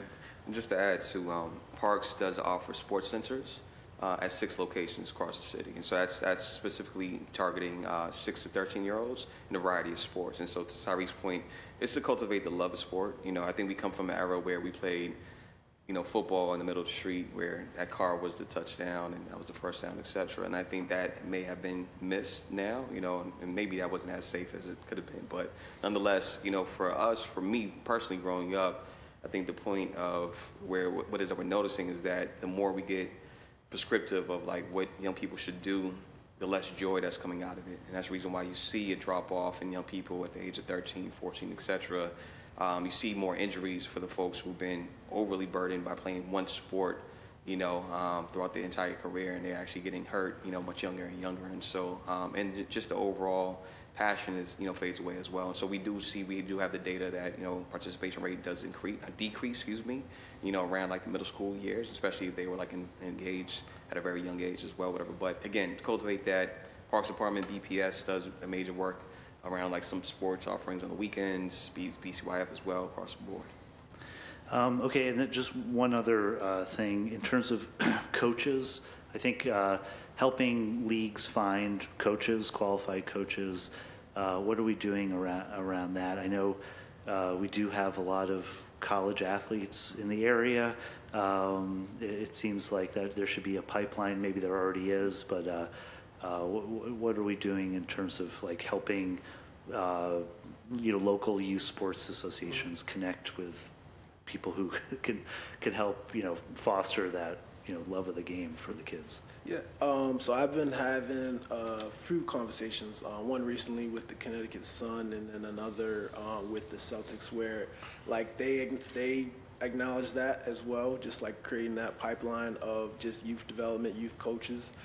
So one thing that we've talked about is, creating a potential, junior coaches program. But regardless of like that even specific program, one thing that we are acknowledging is that there is a gap in, again, coaches, volunteers has dropped off from a variety of programs that I've talked to. So we're definitely have an extreme focus on teaching youth just the elements of coaching. and especially in the girls space, trying to get more girls coaches and increase that number as well. So yeah, there's opportunities that we're creating there. That's of course for the youth. One thing that we've done with the young adults who are looking to get into certain things, we've offered coaches coffee hours. We've had our last one will be on this coming Friday. But previously this year, we've created opportunities where coaches can come network, build, mentor one another, and utilizing that as opportunity that coaches can come and kind of potentially find people that want to be a part of their programs. So those are the two different ways on, the youth level and on the adult level that we're trying to create more opportunities for folks to find those volunteers, connect with other folks. And then again, we're looking to create more moving forward. Yeah. In addition to that, training opportunities as well. I mentioned that, as far as like our second area of focus is around like the human capital. And so training around coaches specifically in partnership with the, Positive Coaches Alliance, Center for Healing and Justice Through Sport, just to name a few, just to ensure that as we do recruit coaches that they have the training and the mechanisms available to be successful. Just two comments there. One is maybe focus. I know there's an issue with track. There's just not a lot of people who run track, who know how to coach track. And I know I've heard from coaches in the area that we should do a better job training track coaches, because more people have exposure to football, baseball, basketball, even soccer. The other 2 points are, I guess, the mayor has negotiated the pilot agreement with Northeastern, and to the extent that these colleges are going to have more community benefits for as part of the pilot payments, look toward cooperation. I mean, Northeastern has a great women's basketball team. They could coach, provide services to our kids that way. Just look at that. The other is just the last thing is swimming. Hennigan Pool, we've been waiting for a long time for that pool to be usable. So and as much pressure as we can have on the right people to make sure that's a priority and get that done. And it's right in a school, and it'd be a great resource for the community. So we're in line, Counselor. Yeah. We're patient as well. Unfortunately, I'm not the individual that goes in and tinkers with the just pool and fixes it. Join the chorus. No, we're uplifting it. Yeah, and they recognize it, but I think they're managing it as best as possible. They've been great partners in terms of being able to amplify it, and they recognize the priority as well. And so we're all I just want to be very explicitly clear that we are all aligned on the reason why we need to reopen as many pools as possible. Yeah, and I do hear we're making progress, but I hear that a lot. But it's eventually you have to get there. Yeah. Okay. Well, thank you very much, Chair. Thank you. I do have a few questions and comments before we move on to the next panel. When it comes to the facilities, bathrooms, oftentimes, it was mentioned like JP Soccer, if you're next to a BPS building or a city-owned building or a DCR building, I know like when kids play different sports at Garvey Park, if the rink is open, even though we're, city park, state rink, like the door's open, there isn't a bathroom issue.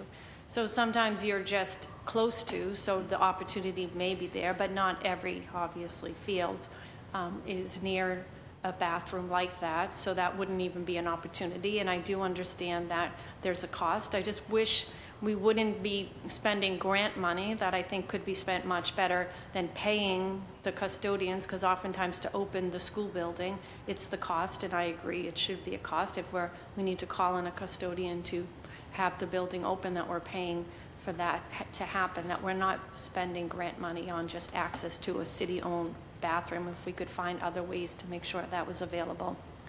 And you may know this, I know the Parks Department, I've had conversations in the past with like Ryan Woods about this, that we allow certain, or maybe all organizations, if they want to purchase their own, say, porta potty or storage unit. So when you go around to some of the fields, like I know one of the football teams in my neighborhood, there is, a couple big storage facilities or crates, and also porta potties, but they're locked up because they own them, but they're on city property, so they're only able to be used when that sport is being played. So could you speak to like how that's managed? Because we could end up with a field where if it's depending on the season, or even if more than one team is playing during the season, we have like 3 or 4 different rented or bought porta potties, say, and having to be open at different times. And lastly, this goes back to the staffing, and I know this happens at like DCR also, like when we turn off the water, fine, it's winter, we don't want the pipes to freeze, but when we pull barrels out after a certain time because we don't want to staff having the maintenance of emptying them, or we don't keep the porta potties open after a certain date because we know there is a maintenance, attached to it, so we don't want to keep, pay someone to have to clean them. So if you could just speak to that logistics so we can, because I know when the conversation and the question comes up a lot in every neighborhood, how do we get bathrooms? And the answer, like I just made it clear, isn't cookie-cutter, right? It's many different ways. It may work for different sports or different facilities, but if we have some understanding so that we're sharing the message clearly back to these organizations. Yeah, you're absolutely right. And unfortunately, I can't talk specifically to the questions that you asked. That's a level of detail I just don't have a line of sight on. However, I mean, again, that's in close partnership with our Parks Department, right? And so I think hearing the 3 points that you made is heard. I think it goes to, Councilor Fitzgerald's point earlier about like this neighborhood-wide focus, or like if we could really know the seasons, know which sports are offered, when, at which locations. Maybe there could be some coordination. Maybe there could be some coordination with our city-owned buildings as well, whether it's a BPS school facility or BCYF. And to your point, and whether or not that's like, hey, these leagues operate on these days, on a weekend, on a day where typically the school's closed. Can we help facilitate ensuring that there's a janitor who's able to open up the building so they have access to the bathrooms?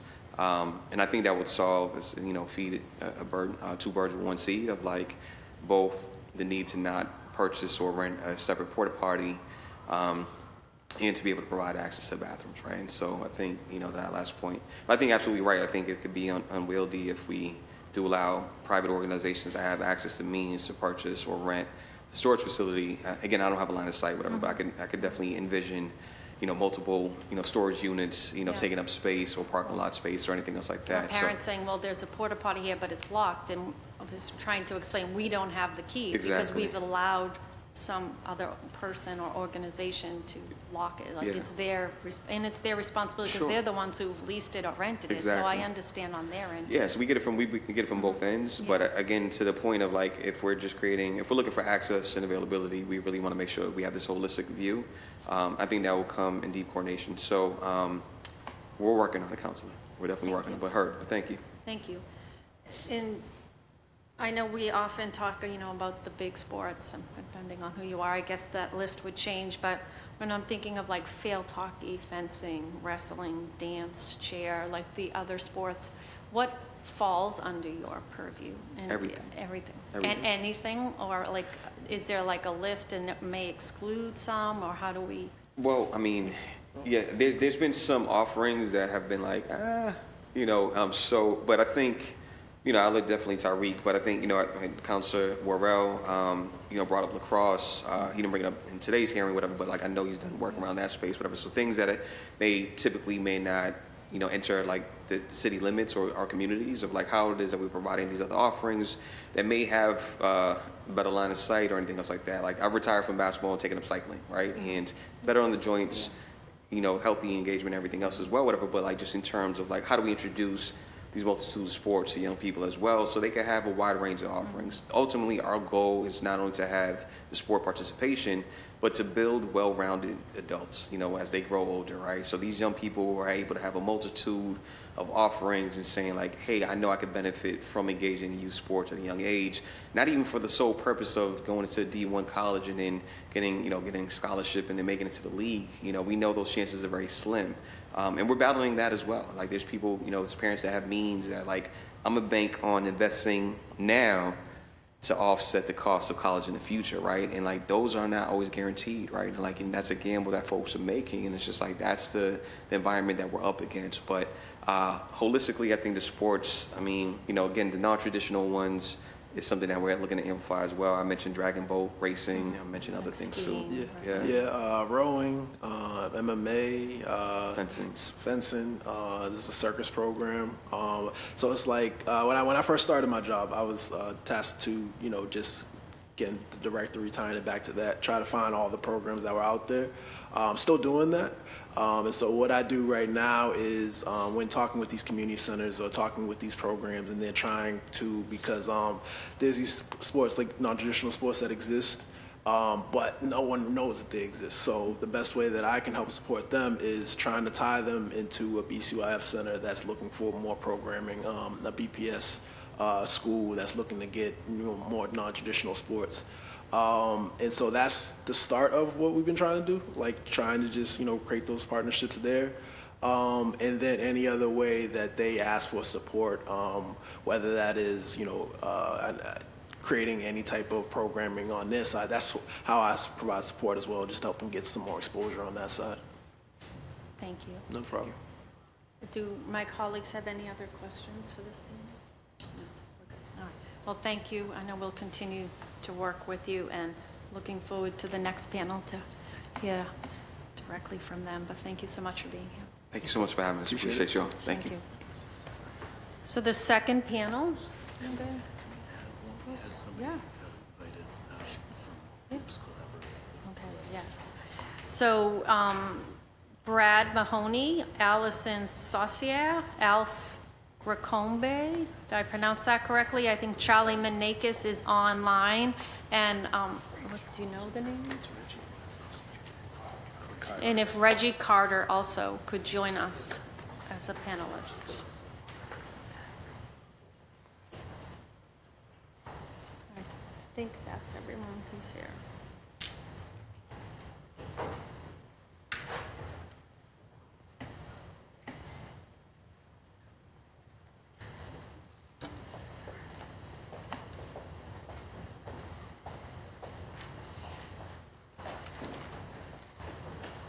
Yes.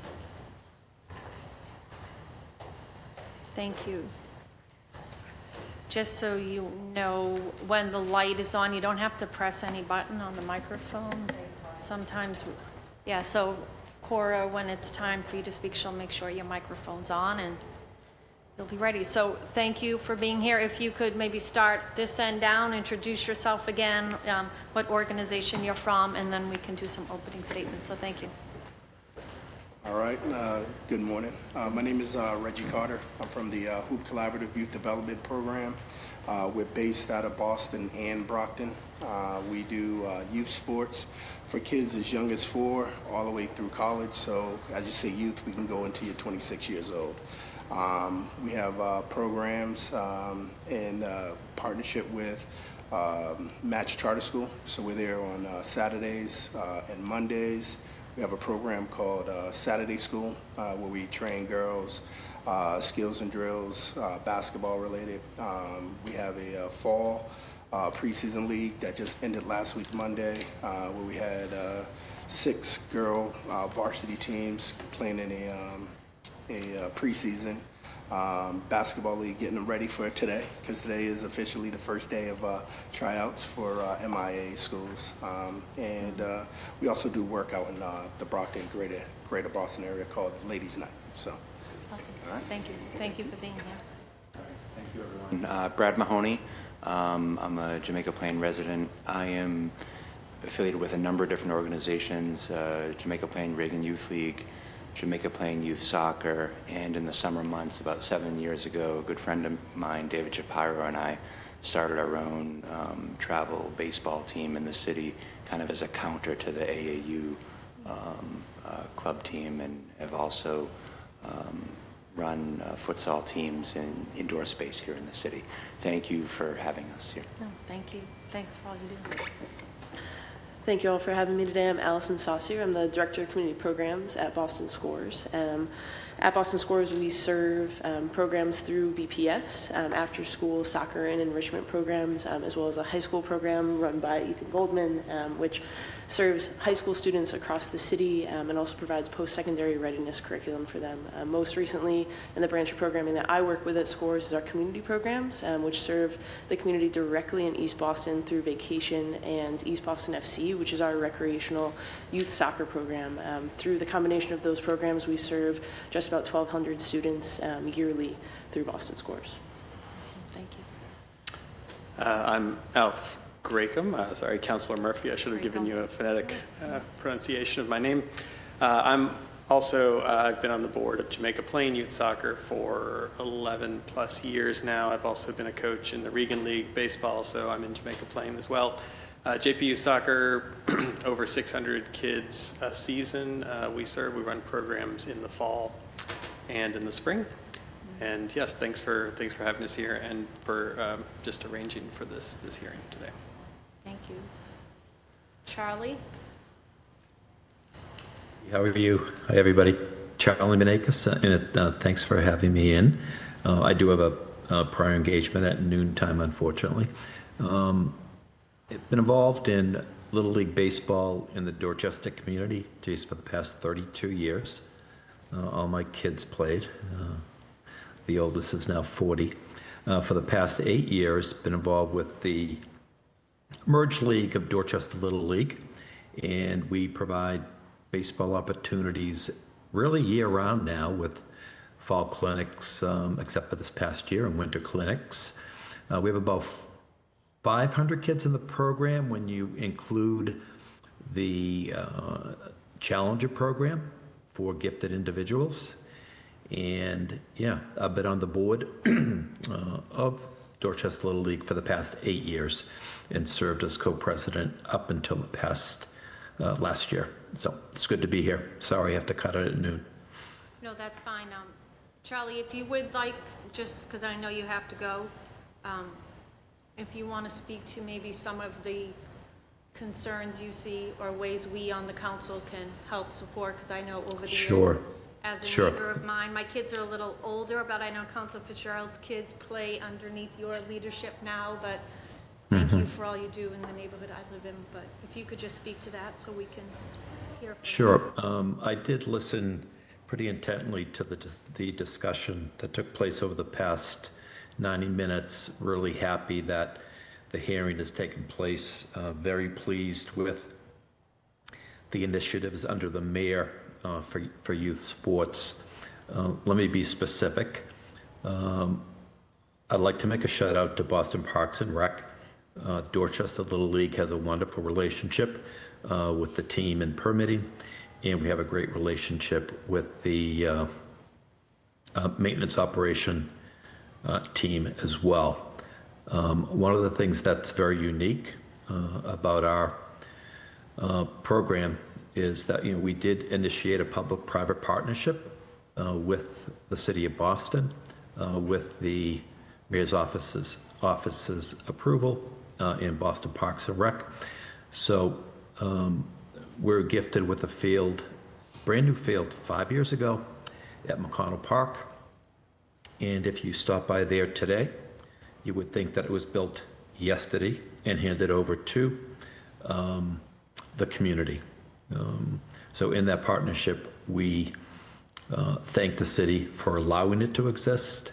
And what would be very helpful, councilors, is for advocacy for increased funding for maintenance and operation in the Parks Department is essential. The philosophy, which perhaps continues to exist, put the money in capital improvements and underfund operations because of how the fiscal budget works, how bonds work, and all that complicated structure. I think that particular approach does a disservice not only to the taxpayer, but to the families and the youth of Boston. So big proponent, and I can speak for myself personally, and I think for the board, the more the city can do to analyze where money is being spent and put it to its highest and best use. And I would say one of those areas is youth sports. Secondly, I did hear Councilor Fitzgerald mention the DCF families and the children that are placed within the DCF homes. I would advocate to Dorchester Little League Board that If the chief and Tyreek and the city council can create somehow a pilot program, an initiative, I would advocate with our board to try to reserve a spot or 2 or 3 or 4 or 5 throughout our program for kids of all ages who may not be able to participate at the beginning and last to the end, but just to be able to show up and be part of a great youth organization. Councilor Murphy, you mentioned the porta potties and private organizations, nonprofits typically would bring a porta potty to a field for its own private use. I'd like to give a shout out to Dorchester Little League Board. The porta potties that we supply at McConnell Park for 8 months of the year are left unlocked. We're fortunate with very few issues around abuse and needles and hypodermics, etc. So it isn't ideal, but all the visitors to the park are able to use that facility. We monitor it, gets cleaned at least every week, if not twice as needed. And we even provided additional porta potties during the Mayor's Cup baseball, which happened at 2 different fields, one of which we hosted. So yeah, those are my initial thoughts for discussion or comments, and then go to the next person. Okay, thank you. So I know you've introduced yourselves. Thank you all for being here. If any of you, though, if you want to start with any opening statements before we come with questions, that'd be great. Thank you. Well, again, the Hoop Collaborative, we've worked with Brian and his brother, so we worked with not only the city but the state, DCF, Parks and Rec, you name it. And I think you brought it up, the porta potties. We make sure every year we have a partnership with a porta potty company where if we're doing, say, for example, the Heat Wave tournament, we'll make sure the porta potty is out in Dorchester for the month. So even though we got the permit, just for that one particular event, we'll get it out there, the start of August, and it's there until August 31st, where the whole community can have access. It's cleaned every week.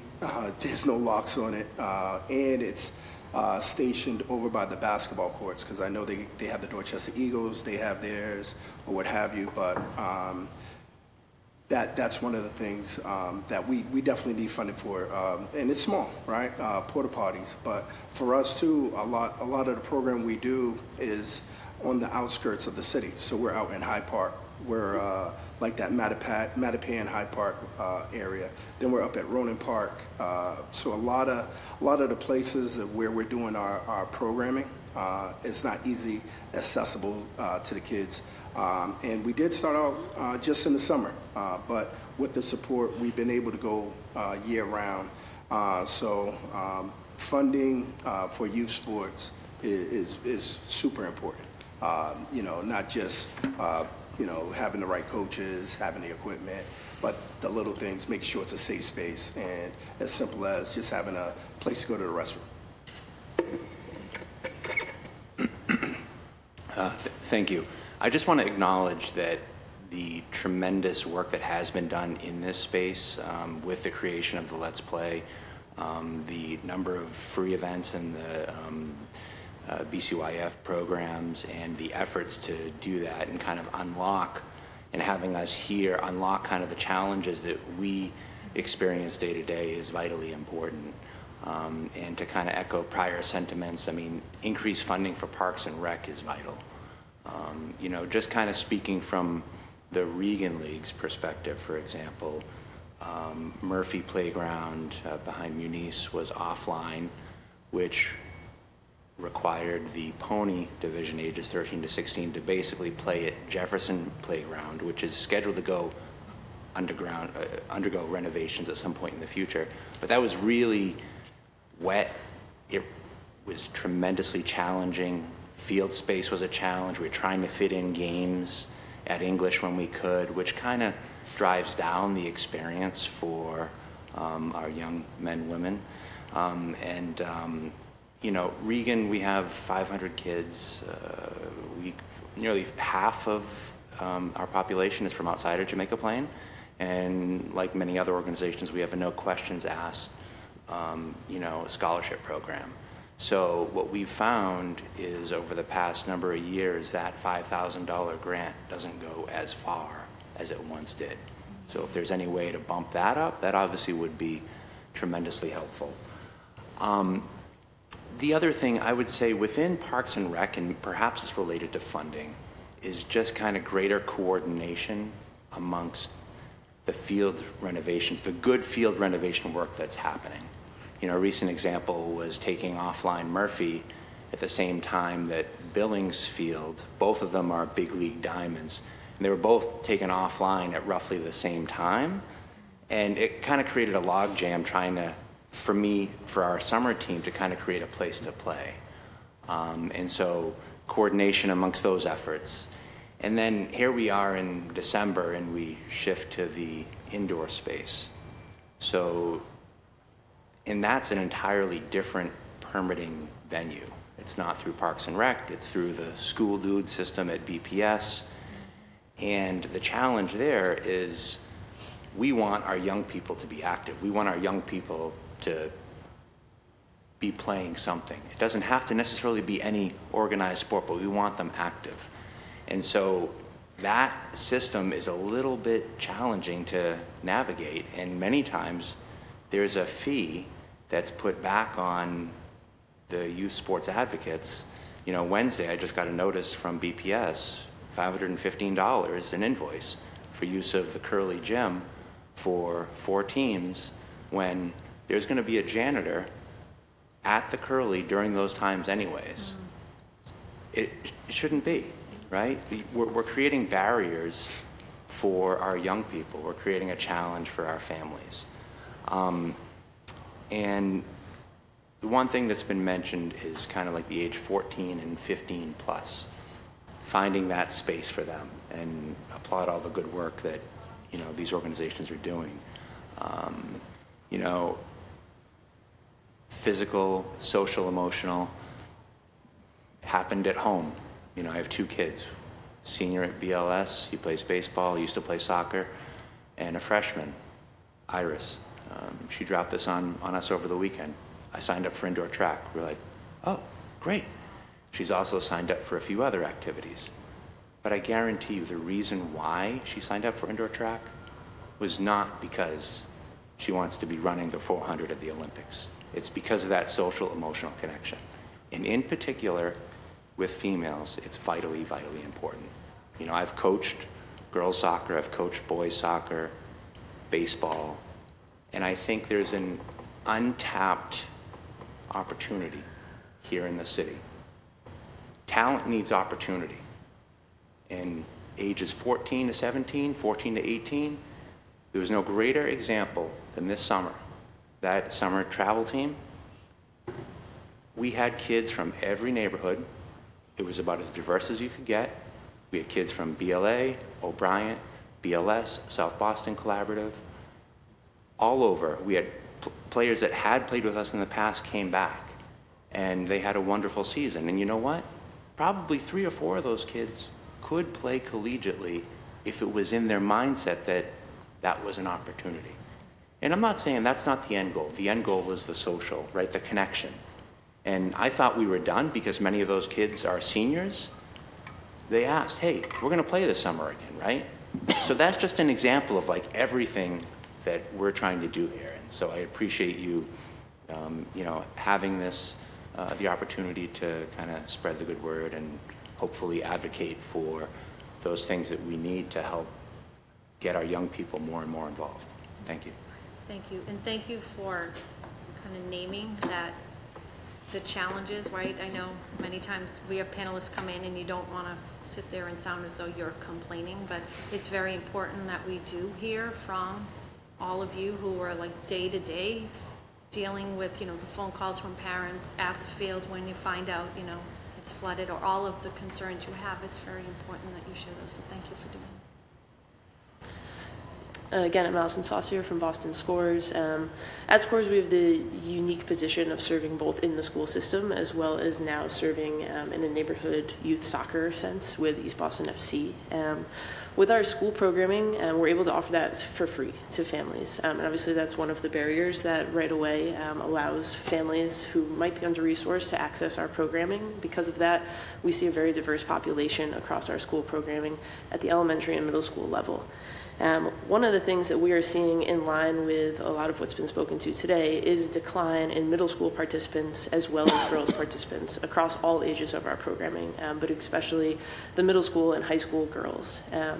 One of the things that I definitely want to speak to is helping to better align nonprofits like ours with some of these changes that are happening in BPS with the 7th and 8th graders moving into the high school systems, because we're kind of in this in between right now where we're not able to necessarily serve the same number of middle schools, which are now at the high schools, meaning that we have less access to some of those students as we navigate, partnering with new BPS partners in different schools around the city. We want to be able to reach the same number of students in that gap, because we know if we lose, especially girls at 7th and 8th grade, it's hard to pick them back up on the fields at the high school level. And we provide excellent free high school programming, so if we lose them in the school program, we don't want them to not be able to participate when they might not be after a varsity or JV spot and come to a semi-competitive level with us on the soccer programming side. So want to speak to that a little bit and just say we are in line with that national trend, and we want to find ways to work with the city to continue to boost those numbers. One of the other things that's been raised by both sets of panels today is the permitting and space conflicts. I think there's a real opportunity to have more transparency in the permitting department to say, okay, we use Daisy Field for a lot of our games in JP to support our JP and Dorchester schools. A lot of times there's Little League games coming on after us. If we knew when we permitted that who those partners were, maybe we could give back 15, 20, 30 minutes to the partners coming on after us. But a lot of times when we ask those questions, we don't know who's on before or after, and we might have a game canceled that we could give back a week in advance to other partners around the city. So I think more transparency in that process is something that would go a long way for both our school-based and our neighborhood soccer-based programming. So I want to speak to that as well. On the community program side, as I mentioned, we just launched East Boston FC, which is our fully recreational in-house soccer league, as well as travel soccer teams who participate in the Boston Soccer League as part of the mayor's initiative. We are extremely grateful to be benefactors of that, to have provided that opportunity to East Boston. In our inaugural season just last spring, we immediately had 270 East Boston kids participate. So it showed that there was a huge programming gap in East Boston, which is an extremely diverse community who's invested in soccer culturally. So we were proud to be able to serve that, but now we need to think, how do we make that sustainable? How do we tap into other neighborhoods around the city who might need that similar setup where someone like Scores can come in and help support on the financial side of that? Because we're able to, part of my job is provide the administration of recruiting coaches, which, when you're starting a new program is extremely difficult. So I can invest a lot of my time in that and bring in volunteers who speak from a community level and from the advisory board to what the East Boston community needs, but I can provide the legwork of being out in schools and community events to say, this is what we're providing, these are the resources we're going to give you, and be able to allow those volunteers to know that they're not just, okay, I'm signing up to coach, but this is what coaching is going to look like for me. This is what the schedule is going to look like. I want to touch as well on something that Councilor Fitzgerald raised about the, how do you sign up for all these programs? You have 3 kids of different ages. What does it look like in your neighborhood? One of the things we're doing in East Boston is trying our best to communicate with all the other neighborhood sports branches. One of the ones that's been particularly great to work with is the East Boston Little League.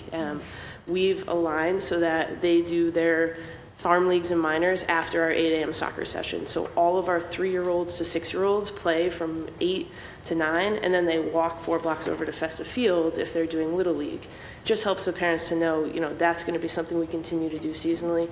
Obviously, I know it's a much bigger issue than that, as was raised earlier, but the more that the city can help bring together the heads of these leagues, I think the more, cooperation and collaboration we can have to communicate out to families like, hey, yeah, East Boston FC is communicating with East Boston Little League. You want to do both programs, here's how we're going to help make it work for you, rather than somebody taking a full day off to go, okay, what was it last year? We don't have that schedule yet. They think they'll do Wednesdays. Oh, it's going to be Fridays, right? So the more clarity we can provide and systems and conversations we can facilitate, I think is really, really important. Want to also say one of the events that I think is great is the Mayor's Cup. We've participated that in the last 2 seasons, and it's been a really great opportunity for our kids, both at the grassroots, the recreational level, who only play against our own East Boston kids, to see other parts of the city, play against other kids their age, but also a great way for us to collaborate with other neighborhoods and community partners. I think there's more opportunity to continue to bring in and bring together the leads of the neighborhood leagues at these events, so that we can collaborate and go, how can we work together? How do you run your advisory board? What are some of the things that you're hearing from your community? We've got students who live in Dorchester that play for East Boston FC because it's easier for their parents' commute from work, or they go to one of the charter schools nearby and they need a low-cost program. So, how can we work together? And I think some of those events can be true melting pots for that, and an ability for us to really collaborate. I know I found that at the event this time around with Charlestown. They're looking for in-house, scrimmages for their teams, and so are we. And it was an opportunity to just talk on the sideline and bring that together. But I think a more formalized approach to that would be great. Lastly, I just want to hit a couple of the systematic and collaborative ways that we've raised, talking about this in-house, preparing for today. I think continuing to support systems that reduce costs for program delivery. The Boston Soccer League is an excellent example of that. But for us, when we look at the longevity of that, there's a grant right now that helps to cover the registration fees. The Boston Soccer League exists in Bays, which a lot of the people here have maybe more experience in the soccer folks than I do. But Bays, you pay somewhere between $600 and $800 per team to play in the league. That can be a really big cost right now for us. That's covered by a grant. You might say, Boston Scorers, obviously, yeah, we have a lot of funding that comes in, but when you talk about purely recreational sport, a lot of those grants that we get for Scorers are restricted funds. So we're still fundraising at the grassroots level for the neighborhood sports. We're feeling those same burdens that JP might be feeling or Parkway might be feeling, and how can we continue to invest in these systems that reduce the cost for program delivery so we can keep costs low. And lastly, I think, just talking about a little bit more to the fields and the maintenance, the bathrooms is a big one, but also when we think about quality of play, a lot of our kids are beginners. When you go play on a field that's a mud pit, it makes the game even more discouraging. So if we can talk about mowing and reseeding some of our resources, I think that would go a long way in increasing the quality of play. Thank you. Thank you. So again, Alf Gracom from Jamaica Plain Youth Soccer. So the Mayor's Sports Initiative certainly gets the diagnosis right. Only 34% of Boston high schoolers, we're just talking about the high school age, play sports compared to 63% statewide. So the gaps by income, race, and gender are real, as folks have talked about earlier today. So there's a lot of areas to focus on, but I'd like to just bring the focus back again to facilities and physical infrastructure. The sociologist Eric Klinenberg calls shared public spaces, parks, libraries, recreation centers, he calls them social infrastructure. And his research shows that when these spaces are robust, communities are more connected and resilient. Athletic fields and gyms and ice rinks and swimming pools, those are all infrastructure. They're where a kid from Mission Hill meets a kid from West Roxbury, where immigrant families connect with longtime residents, and where girls who've never played discover that they can. But somewhere along the way, we here in the city, we accepted that our athletic facilities would be inferior to the suburbs. Why did we accept that? Why should a kid in Boston have access to worse fields than a kid in Needham or Newton? So it comes down to 2 things, I believe, availability and quality. On availability, as an example, our organization, JP Youth Soccer, so we pay thousands of dollars a year in portable lights to run at Pagel Field. There are no lights at the field. We can't run our program without that field space, and we just have to bring in our own lights. That's where we are with it. So we've been doing that for a few years now, and it's thousands of dollars. Okay, so across the city, permits are scarce. Indoor court time, as Brad talked about, and others as well, it's expensive. And the permitting process runs through a single overextended staffer. Programs end up pitted against one another. JP Youth Soccer, we have the field all fall. We have English high school permitted 7 days a week because we run programming there 7 days a week, but it's 3 or 4 Sundays every fall that Pop Warner has the field permitted to them. Now, of course, they need the space as well. Like we have no, we're happy to see another youth sports program, but it means we have to actually cancel our programming on those Sundays when they're there. So on quality, this was spoken to, I think, really eloquently a moment ago about we build things, but we don't maintain them. We let them deteriorate. We don't fund the maintenance that keeps fields playable and safe. And that's a policy choice. So I've been involved in a couple initiatives to get fields renovated over the last 6 or 7 years. One was Pagel Field, the other is Murphy Field, which we just talked about, which is going to come back online in the spring. Both of those renovations only happened because we brought it to the city's attention. And, we've got the new mapping piece that was done, the fields and facilities. That's great, but that's just a starting point. That's only telling us what we have. Like, we should already know what we have. That shouldn't be, touted as a big win for youth sports. Like, that's just how we're at the baseline, right? So I would encourage the city, I think there's still folks here, what are we learning? I think the question was asked earlier, like, what are we learning? Okay, well, we have these spaces, you can see them on the map, but how many kids can that serve? What hours is it available? Who else is using it? You mentioned transparency in the permitting process. There is none, like, you only know what you get, allocated as a permit. So more transparency can allow programs to help one another with field space, but it's, it's opaque, to say the least. So, we can nibble around the edges, which is, I think, what we're kind of doing, if we're honest, with the youth sports initiative right now. And I applaud the efforts. I'm not disparaging anyone's work, but let's be honest, right? It's really just nibbling around the edges of a much, much larger problem. And if we are going to prioritize sports as a city, and that's something that we all believe in and we believe has great social benefit, which I think everyone here in the room agrees with that statement, we have to, I think, look at this a little bit more holistically and more strategically, and it's going to take money and it's going to take resources. So the city needs a real strategy for its athletic fields. One that assesses demand, identifies gaps, and stops treating youth programs as competitors for scraps. Then fund the capital investment and the ongoing maintenance to execute it. Boston kids deserve nothing less than that.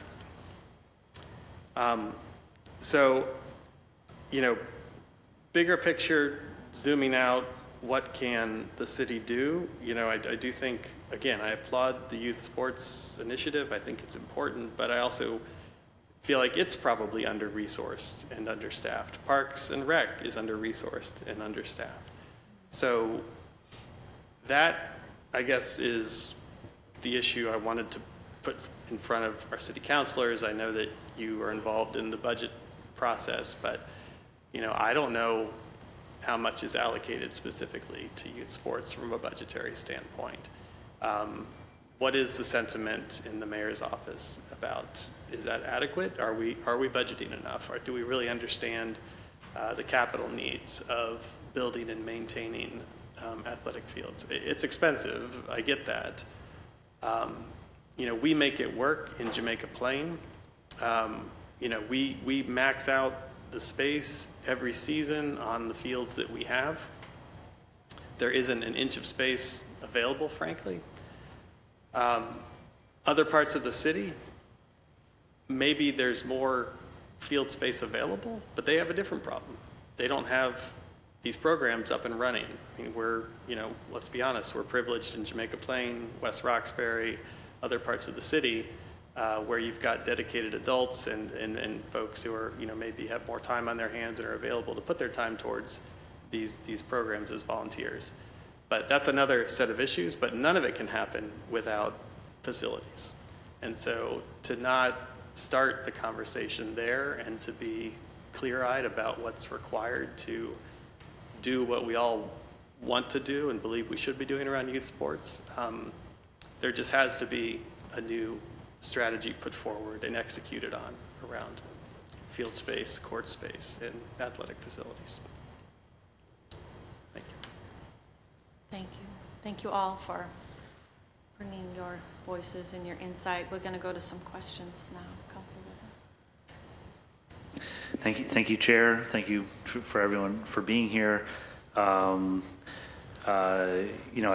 do think that in terms of the budget, we talk a lot about parks, and in terms of the thing that comes up in our budget sort of hearings are that there are a lot of vacancies in parks. And so for example, Jamaica Pond, I'll say, let's do some maintenance at Jamaica Pond, and they'll say, well, you can give us money for it, but we don't have the staff. And it's getting, these are the, often we're talking about the lowest paid jobs in the city. You have to live in Boston to have these jobs as a residency requirement. So we bump up against getting the staff to do it. That shouldn't be the reason why nothing happens. But is something that I'm sure we'll all be thinking about, how we can, and maybe BPS is better at staffing. They don't have vacancies like in parks. They can use those funds and get the job done. Because, I just, in terms of, I guess for Mr. Carter for basketball, Councilor Worrell, I failed to mention I also played varsity basketball in high school, and I have a high school record for the most bricks in a season, I'm sure. So I just, what are the issues that you're dealing with? Are there enough, I assume you have indoor and outdoor basketball, just for indoor spaces, because those are more limited. Do you have access to gyms? Do you max out in the space that, like Alf was just saying, in JP for soccer? I don't know, just give me a sense of what it's like for you to make it through a whole season and the headaches, or maybe you don't have any, but no, a lot of headaches, a lot of challenges. So part of my role is building partnerships, so for example, we have a middle school league that we were running at Match Charter School, but as of today, it's high school season. So we just lost access to that gym, because now not only does the high school varsity JV, but also the middle school and the girls varsity and JV use that space. So now we're scrambling, trying to figure out what we're going to do with a group of kids. We have about 150 middle school age kids that played on Thursday nights. So scrambling for that. But yeah, finding space is number one. Number two, I would say, is having the financing, because we like to use volunteers, but not everybody can volunteer their time. Even if we can give them a stipend, like $50 a week, that'll cover at least their gas getting to our program and back, right? But also paying for like the referees. I know a lot of guys do like refereeing our kids compared to the men's leagues in the city. So, if we had the funding to, make sure that they get paid, we wouldn't have a problem of securing refs. But, the funding, finding the space, and then lastly, a lot of the kids, don't have a problem getting to the program. But then, now that the nights are getting longer, it's 4:30 and it's dark outside, I don't feel comfortable just telling the kid jump on, whether it's the 24:33 to go to Mattapan and then take whatever NBA service. So for us, if we had transportation where we can at least get the kids closer to where they're going, especially during the week. The weekend is not a bad thing. it is trying to find the volunteers. So I'll give you an example. We kick off a Little Rim program, so it's 4 organizations in one. So we have the Beantown Slam, we have HERC 42 Skills and Drills, the Hoop Collaborative, ADSL. We all come together. Owen Hill, Boston. We all come together to do a Little Rim. So we're talking kids as young as 4 years old, 4 to 7, herding cats, right? But then what we do is, so if that program goes from, let's say, 10 to 11:30, from 11:30 to 2, we work with the kids that are like 9 to 14, and we do skills and drills and scrimmages. And it's co-ed, so it's not just for the boys, but just finding the staff for it, the spacing for it. Again, thankful for the relationship we have with Match Charter School. So they did set aside Saturdays for us for the program, but it's very difficult trying to maneuver within the city. I know we have the community centers. I know we have the YMCA's, the Boys and Girls Clubs, but I think the programming that we offer is just a little different. I'll speak a little bit about myself. Born and raised in Boston, played BPS, was fortunate enough to go to Cushing Academy for a year on a basketball scholarship, went to Merrimack College on a basketball scholarship. So I've coached at like Curry College, I've coached Stoneham High, so I live out in Brockton, so my kids are 21 and 16, so I've coached in the Brockton Community Basketball League since they've been in the 3rd grade. So I know the importance, not only for my personal experience and my kids, but growing up in the city, having that safe space that you can go to. I'm a Daniel Moore Boys and Girls Club kid. Mike Joyce and Dave Scannell and those guys. I grew up, if I wasn't at the at the Boys and Girls Club in Dorchester, I was at the Lee School, the Perkins Center now. So I'm from that area where, you grew up in the city of Boston, every street was like a gang, you know what I mean? And if it wasn't for athletics and having a safe space to go, playing in the BNBL, now we do a Pee Wee BNBL at Ronan Park. Who would have figured, like the way that it went full circle, but long and short of it is, yes, a lot of it is us donating our time, but for our staff and the people that come, I don't feel comfortable having people volunteer for a long stretch of time. We've been doing this together for over 5 years, pretty much since after COVID, but the funds to, like I said, simple things. I know Ronan Park was like, grass was growing out of the courts because it was underutilized. Having the park and not having anyone from the Parks Department to be able to come over there to clean it up. We had to make several phone calls. It actually ended up happening, but I understand them not having the resources. So even if we can allocate that in some of our proposals where we're like, hey, if you don't have the staff in to do that maintenance piece, let us build it in and we'll take responsible of it. Because we don't only do sports, we also do youth development, workforce development. So we're training the kids to take on the leadership roles that we have right now. So, from as simple as setting up the courts, to making the scheduling, to reaching out, to doing the scheduling. So we try to teach the kids, what we do too. So, and God forbid something happens to us, that someone will be able to continue on doing the work that we do. So if that's what it needs to do, we'll put it into our budget. We'll be the people that'll, make sure we keep the courts or the fields in good condition. Mm-hmm. And I guess, for the, for the other sports in terms of I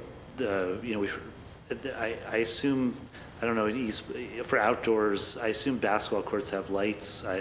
Some of them do, some don't. Yeah. We have to bring the portable generator with the lights. Yeah. And that's, but I don't know if the other panelists have things that, I guess drainage is a constant problem, especially for baseball. And Jefferson is, they're starting on that process because that field needs work. But what else are you seeing in terms of,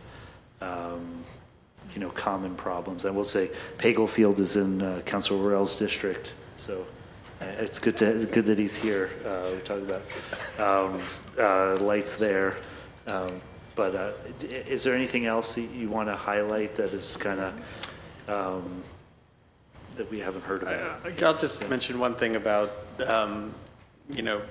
facilities and hours of available time. So we talked about lights. We live in New England. There's turf fields that have been in. I know the city put a pause. I think it's been lifted, but I actually don't know on can new turf fields be built now.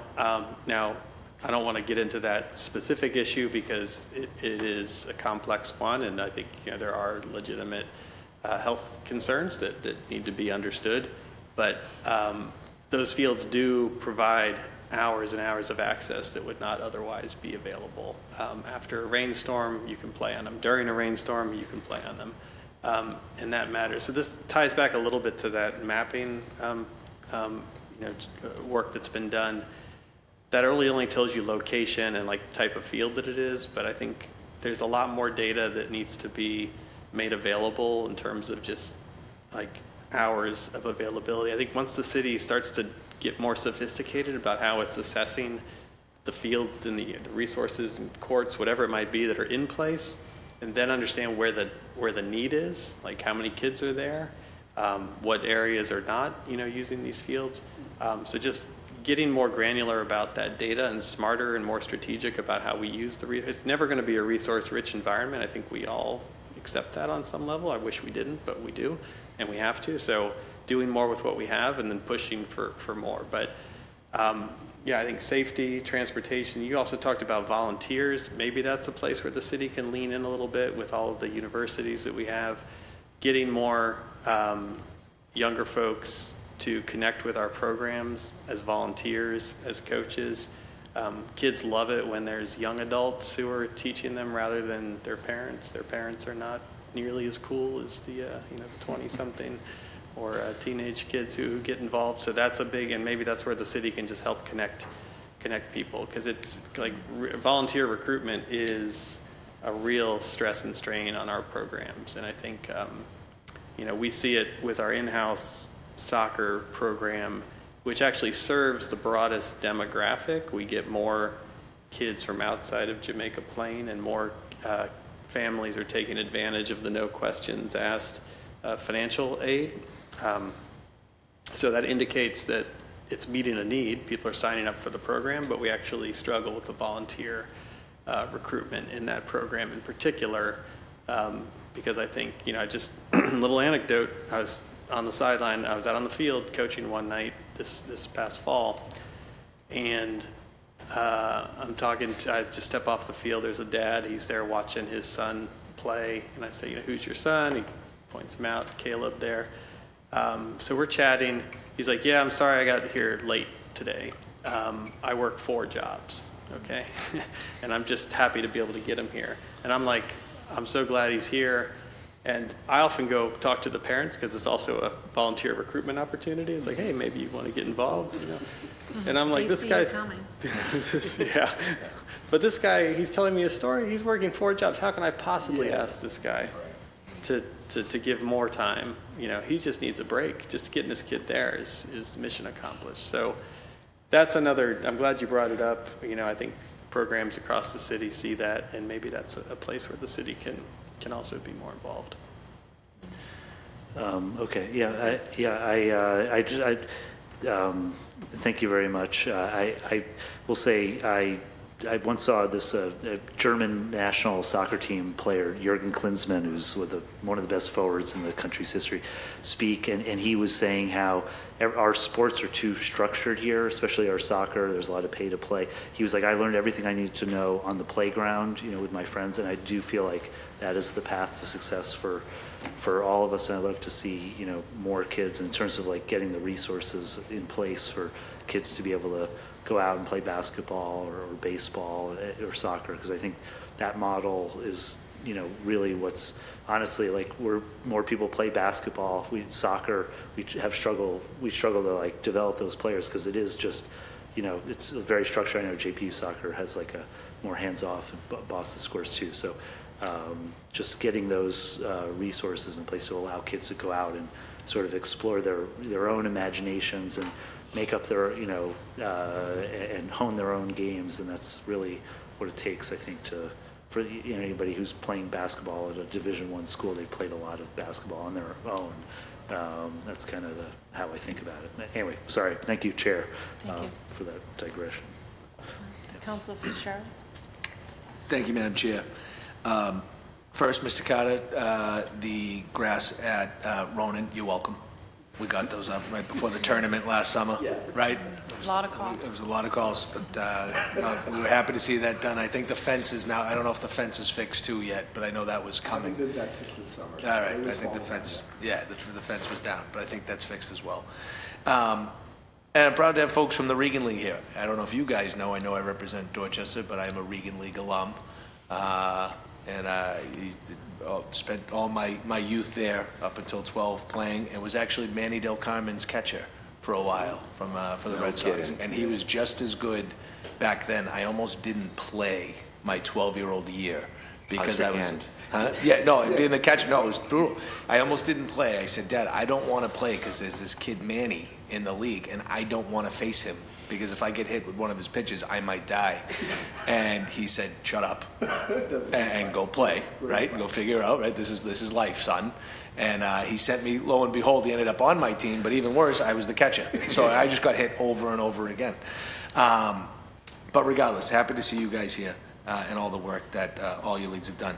You guys have done a great job of explaining. I guess my only question really is, in the things that you all figure out that you have to do when you're filling in the gaps in your own leagues or for your youth, right?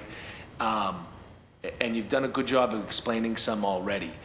Are there any others where the city could help play more of a role? Like, hey, like you said, hey, we're talking to East Boston Little League and we're coordinating that, but you're doing that on your own, right? Is there any other examples like that where you're saying, here's how we're solving the issue, here's where we could use some help if someone could take this off our plate? Because obviously, again, volunteer work, there's enough, we're all doing multiple jobs, we're all doing kids, we're all doing everything else, right? So there's a lot going on regardless. Can you guys think of anything else where you said, well, here's what we're doing that's worked to fill in that gap, and if we could get some support behind it? Again, I know you've kind of alluded to several of these, just wondering if there's any more.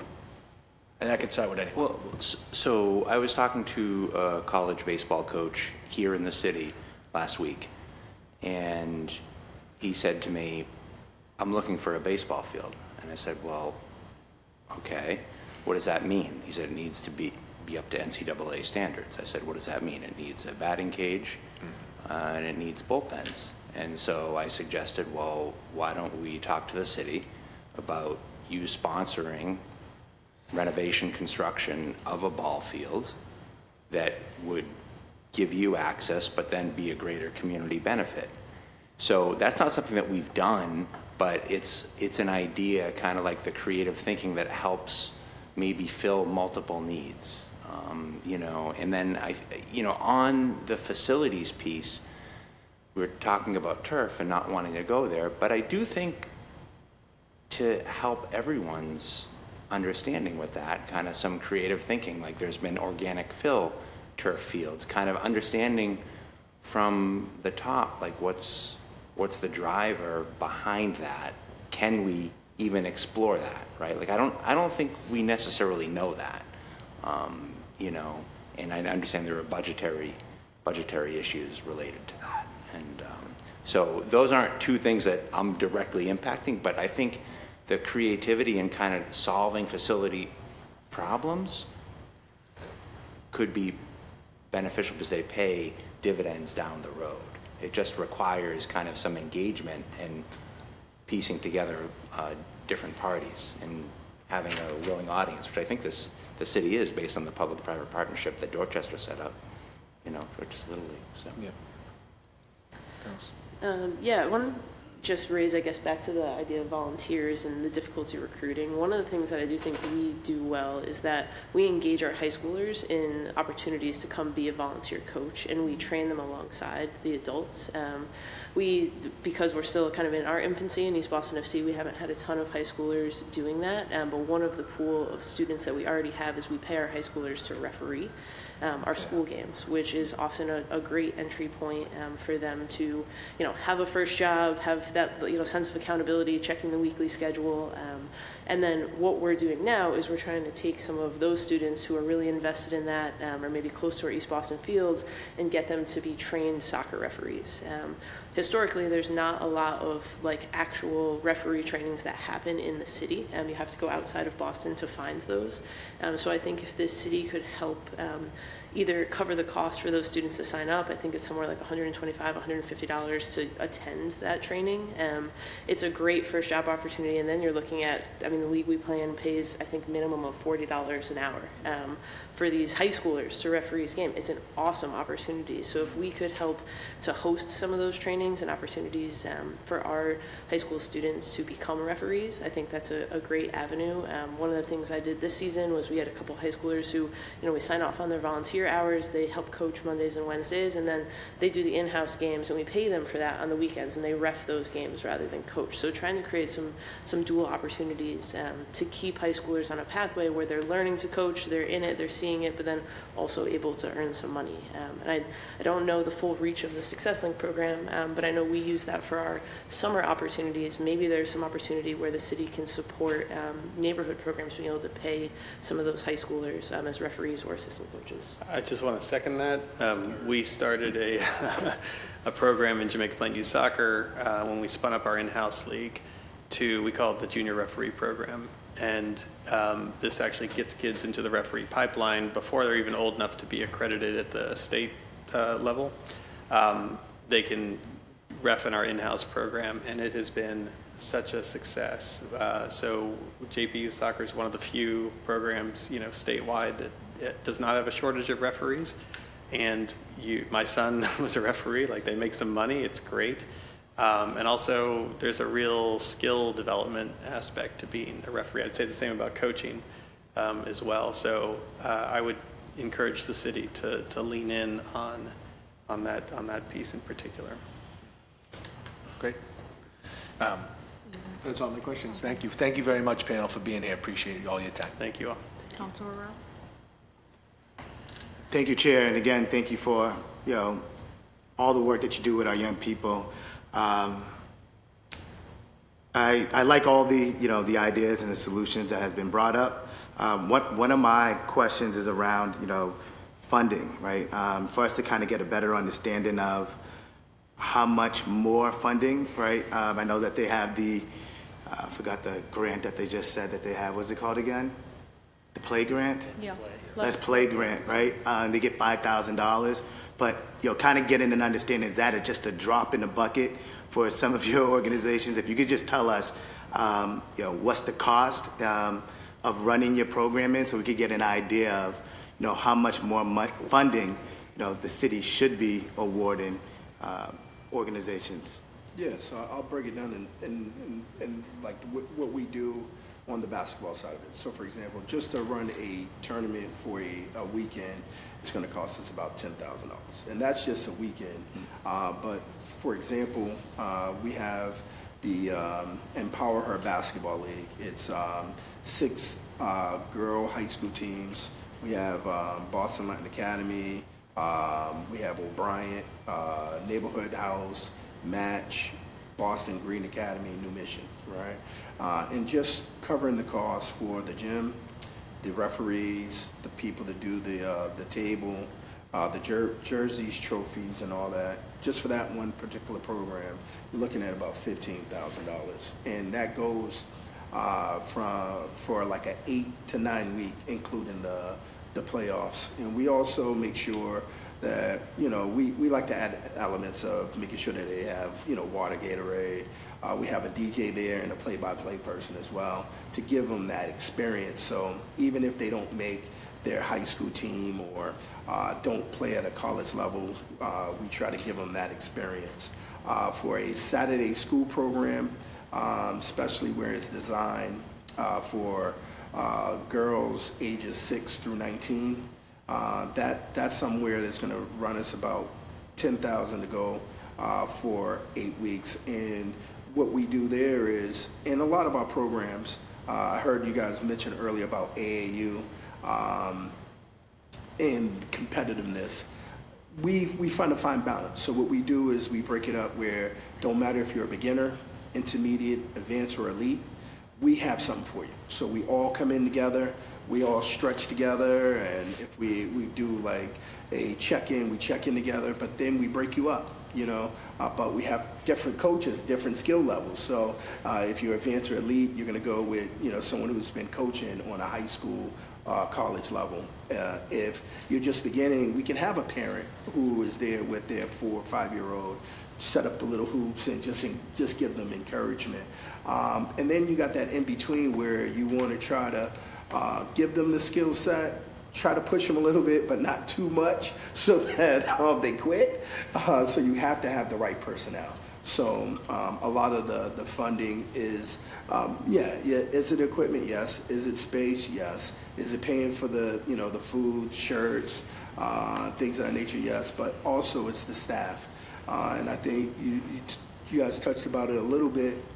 If we can give a stipend to those high school kids or the college kids who are coming back home, especially over the school breaks, or for those coaches that are, dedicating, a couple of hours a week, would definitely help us out. So I would say, depending on the program, it could range anywhere from 10 upwards to about $20,000 for a 8 to 10 week session. And we started out just in the summers, but we've had so much success that we forwarded over to the fall. Then when we're able to go and see those kids participate in their winter sessions,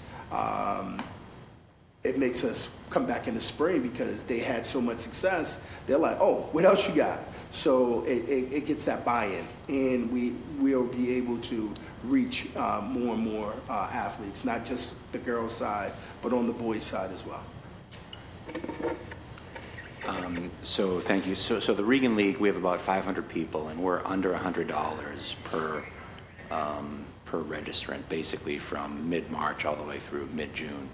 And to put the $5,000 in context, if based on the number of scholarships that we gave out, we probably would need closer to like 10 grand to cover that based on, and that number has increased the scholarship request.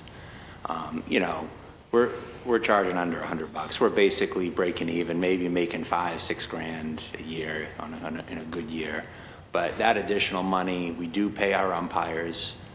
We do go out extensively, and we've got Counselor Weber's team and others. So welcome to join, all of you, including former catchers of Manny Del Carmen. And so it would allow us to help with stipends for additional coaching, coach training, things that kind of the volunteers do and step in. But it's a lot. We're an all volunteer board. All the coaches and parents are doing it.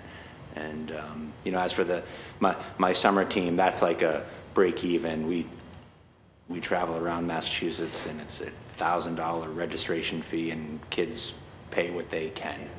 But I'm not a 501c3, so I wouldn't even qualify for the funds. But anywhere between, some kids pay $50, some kids pay $100, but the cost of doing business is about $250 per player.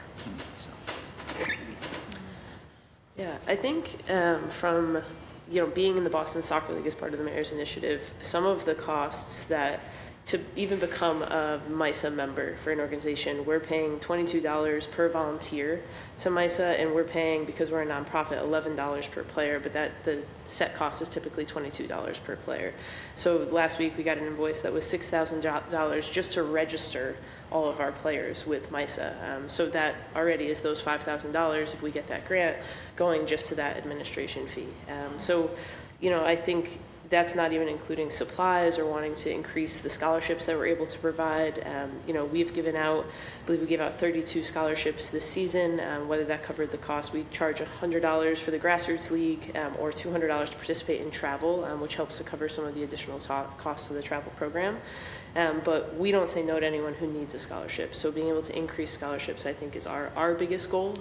But again, we're right now the beneficiary of the BSL has this grant that covers the registration cost for the teams. We're not even currently paying that, and that's $500 for it's like $550 for third grade, but then up to like $775 for the older teams per season. So that's a payment you make in the fall and in the spring. So just thinking those administrative costs alone to, you know, play against other Boston neighborhoods, but, you know, in a named league that, you know, can help people administer, you know, what we're doing, provide referees, all of those good things, you know, those costs aren't even necessarily being covered by the Let's Play grant. So it'd be great to see that extended to help with some of that. Yeah, JP Youth Soccer, 600 kids per season, and it's about $120,000 annual budget. So you mentioned MISA, that's the Mass Youth Soccer Association, the statewide governing body. So there's a per player fee you pay to them. There's also a fee to Bays. It does give you some things in return, like there's insurance included, which is important. So there is a whole regulatory infrastructure around these sports now that make them more expensive as well, which we just, you know, need to price that in. But yeah, we're a six-figure operation. And my last question is, when it comes to like CPR training or you know, any training on like Stop the Bleed, does the city provide that to your organization for free, or is that something that your organization has to pay for? I'll jump in. So it depends. So a lot of the times, a lot of our staff are already working in that line of field. So, and if I do see something offered by the city, I try to get either the high school students or the kids who've recently graduated involved in taking those courses. I know the Boys and Girls Clubs, they offer it along with the City of Boston and some of the community centers.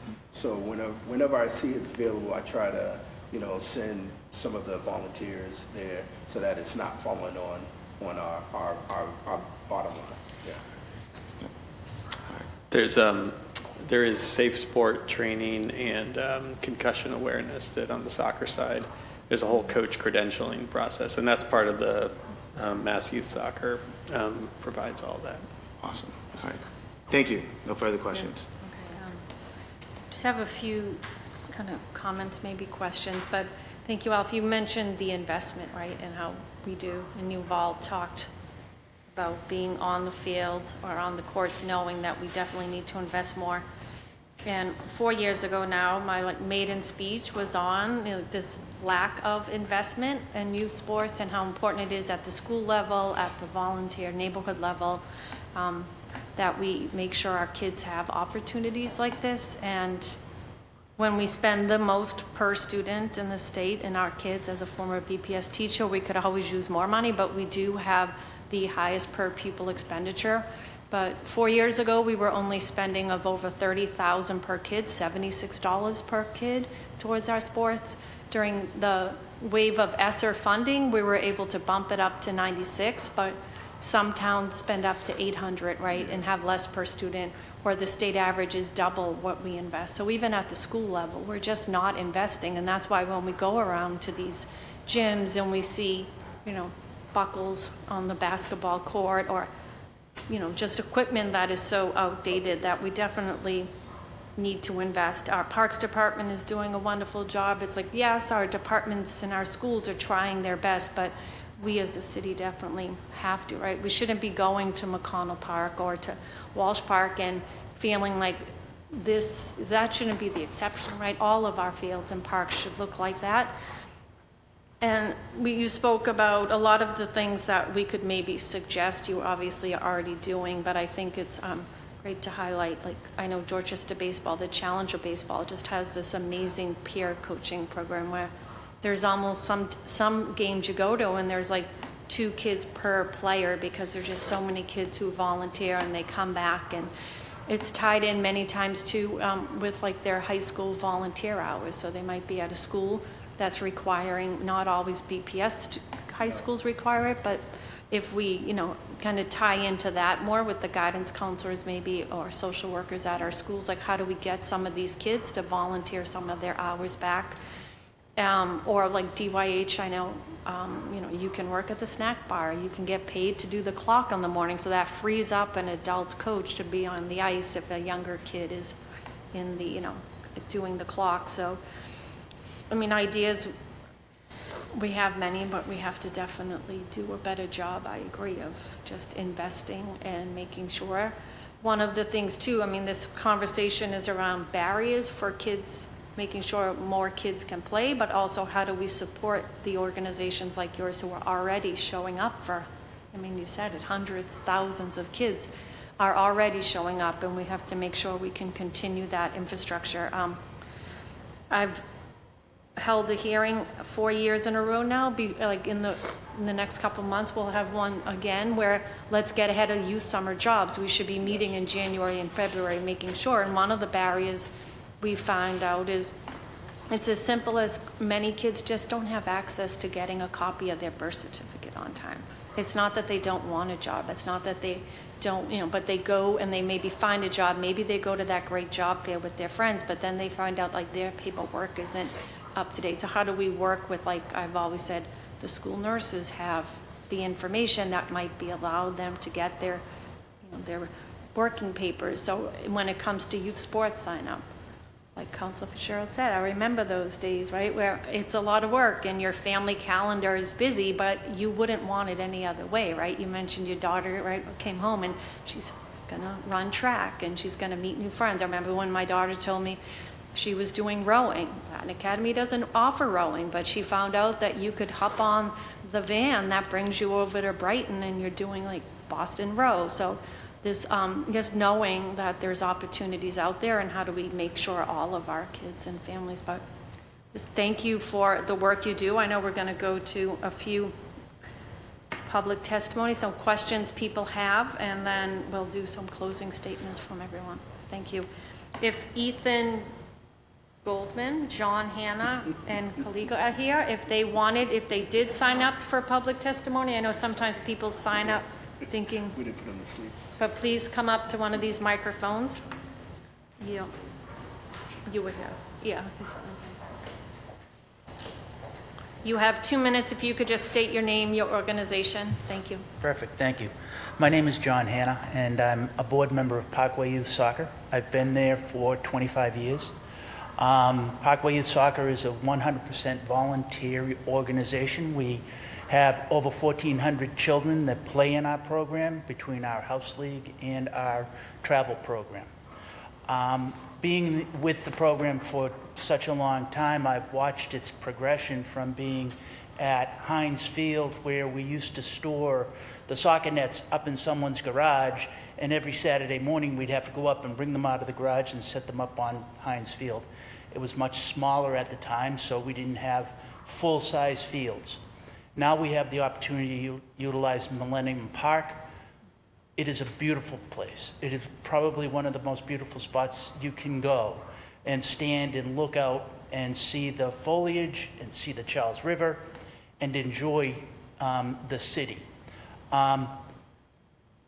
This is a great place where you have to look at maintenance.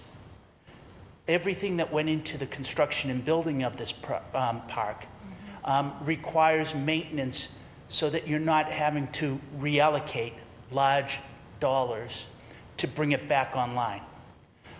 Because fertilizing, watering, and cutting the grass is very important to keep that maintenance. We provide all of the goals. We purchase all of the hardware, the equipment, the goals, and we keep them up for the 20 weeks that we play and during the summertime. So our kiddos get to play 10 weeks in the spring, 10 weeks in the fall. All of our coaches are volunteers, so we understand the process of trying to get coaches. One of the things is you just have to ask. And we find that we have to keep asking, and we find people, I have to say, thank you, folks. I want to thank the city. We do have the grant money. That goes a very long way. I want to thank the counselor for putting together this meeting. In 3 hours, you've covered a lot. But as you can hear, there is a lot more that all of these programs need. I would welcome you folks to come to board meetings of the organizations to get a real understanding as to what we do and how we have to balance our budgets and make things happen. Come up to the fields.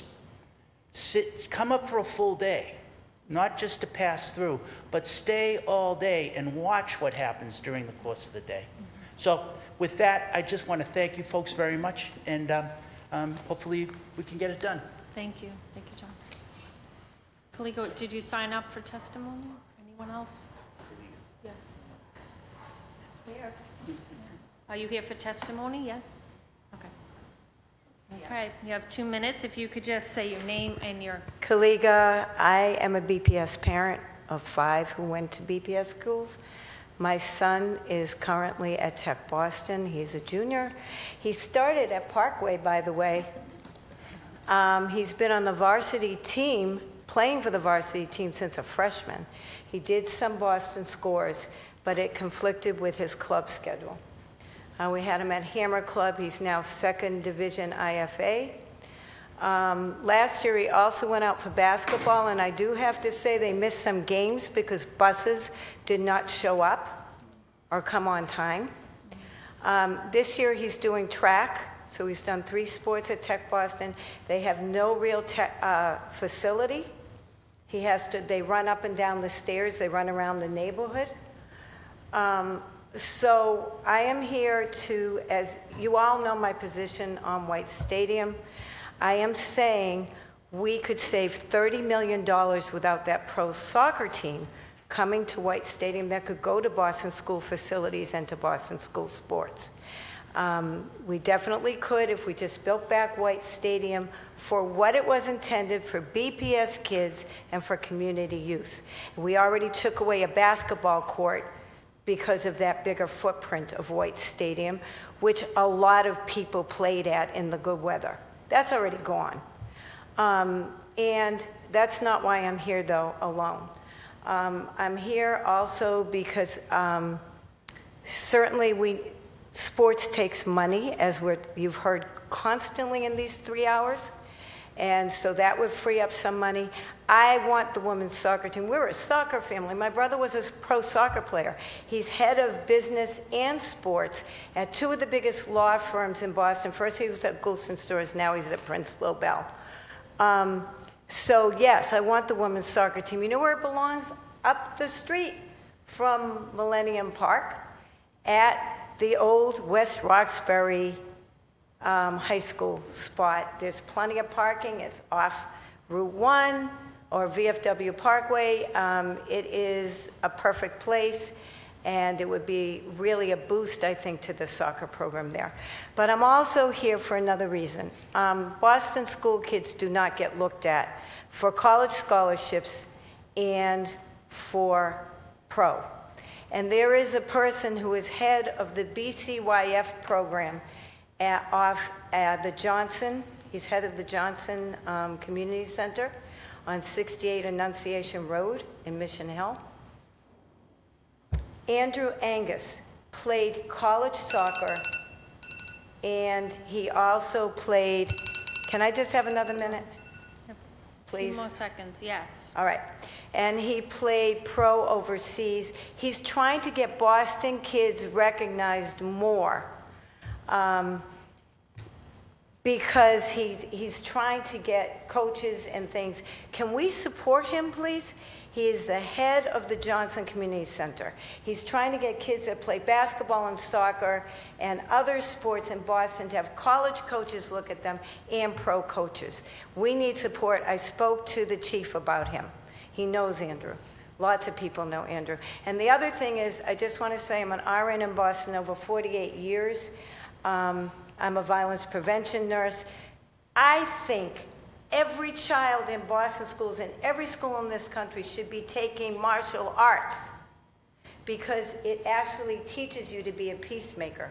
It is good for physical development and for mental development.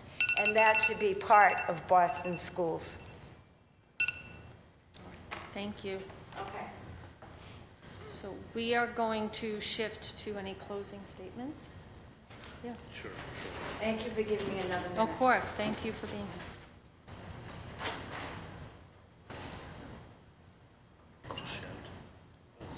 here. Yeah. No, I just wanted to say thank you to the chair for hosting this hearing. Thank you to my co-sponsor, John Fitzgerald, and I believe you were also the co-sponsor. I was, Yeah. And so thank you to Councillor Flynn, Councillor Coletta Zapata, Councillor Rowe for being here, and for all the panelists. I think we talk a lot about how we can make the city a better place for our kids, and I think while we have a lot of work to do, to take from this, for me, the take is that one of the ways we can make the biggest difference is by supporting our youth sports programs, which are run by people here in Boston. And so I'll take that message from this hearing and apply it to my work going forward, and certainly the next budget cycle, trying to figure out how we can best help our kids. And I want to thank everyone on the panel and who testified virtually for all the work that you do. Thank you. Thank you. No, this was sort of a great trip back in time. I got to admit, I had played Parkway Youth Soccer growing up for many years, played Regan League, I've played at the Perkins School in Ball, right, in the tournaments up at Ronan. Sorry, East Boston. It was just one tunnel too far, right?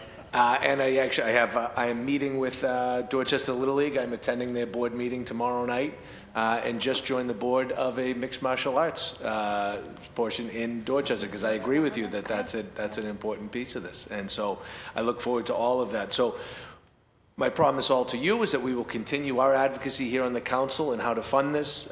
It's such an important, I always talk about the three pillars, like the city gets a AAA bond rating, right, for how much we can spend, and that's how we're graded. But I think each individual in the city has their own AAA bond rating of academics, athletics, and arts. And so if we just focus on those three things and fund them, I think we'll have some well-rounded people and kids and youth in this city, and it will continue to make it the best city to live. So look forward to helping you guys fund the gaps, and we'll reach back out if we ever need more advice or help and understand where to go. So thank you all for your time and your dedication to volunteering. Thank you for being here, for your hundreds, thousands of hours of volunteering for our kids in the city. It's so important. I'm of the age, in my mid-50s here, where there weren't many opportunities for girls back in the 70s for sports, and there's just so many. Like I mentioned, I have 3 boys but a daughter who played sports growing up, played sports in high school, coaching, going back to where she learned how to skate to coach the kids, and it's just such a great opportunity. And that's who's at the courts and who's on the fields and showing up, people who just want to give back. So we have to find a way to make sure, especially coming into budget season, these big investment questions of making sure we're spending the money correctly. Because like I say, with BPS, we have the money, but are we spending it effectively to make sure every kid gets the opportunity, and that you're not up nights worrying, if you're going to have to turn a kid away, or if a game is going to be coached or not, if something has to be canceled because of something like overgrown grass or things that we can avoid. So looking forward to continuing working with all of you, and the hearing on docket 1852 is adjourned. Thank you. Thank you.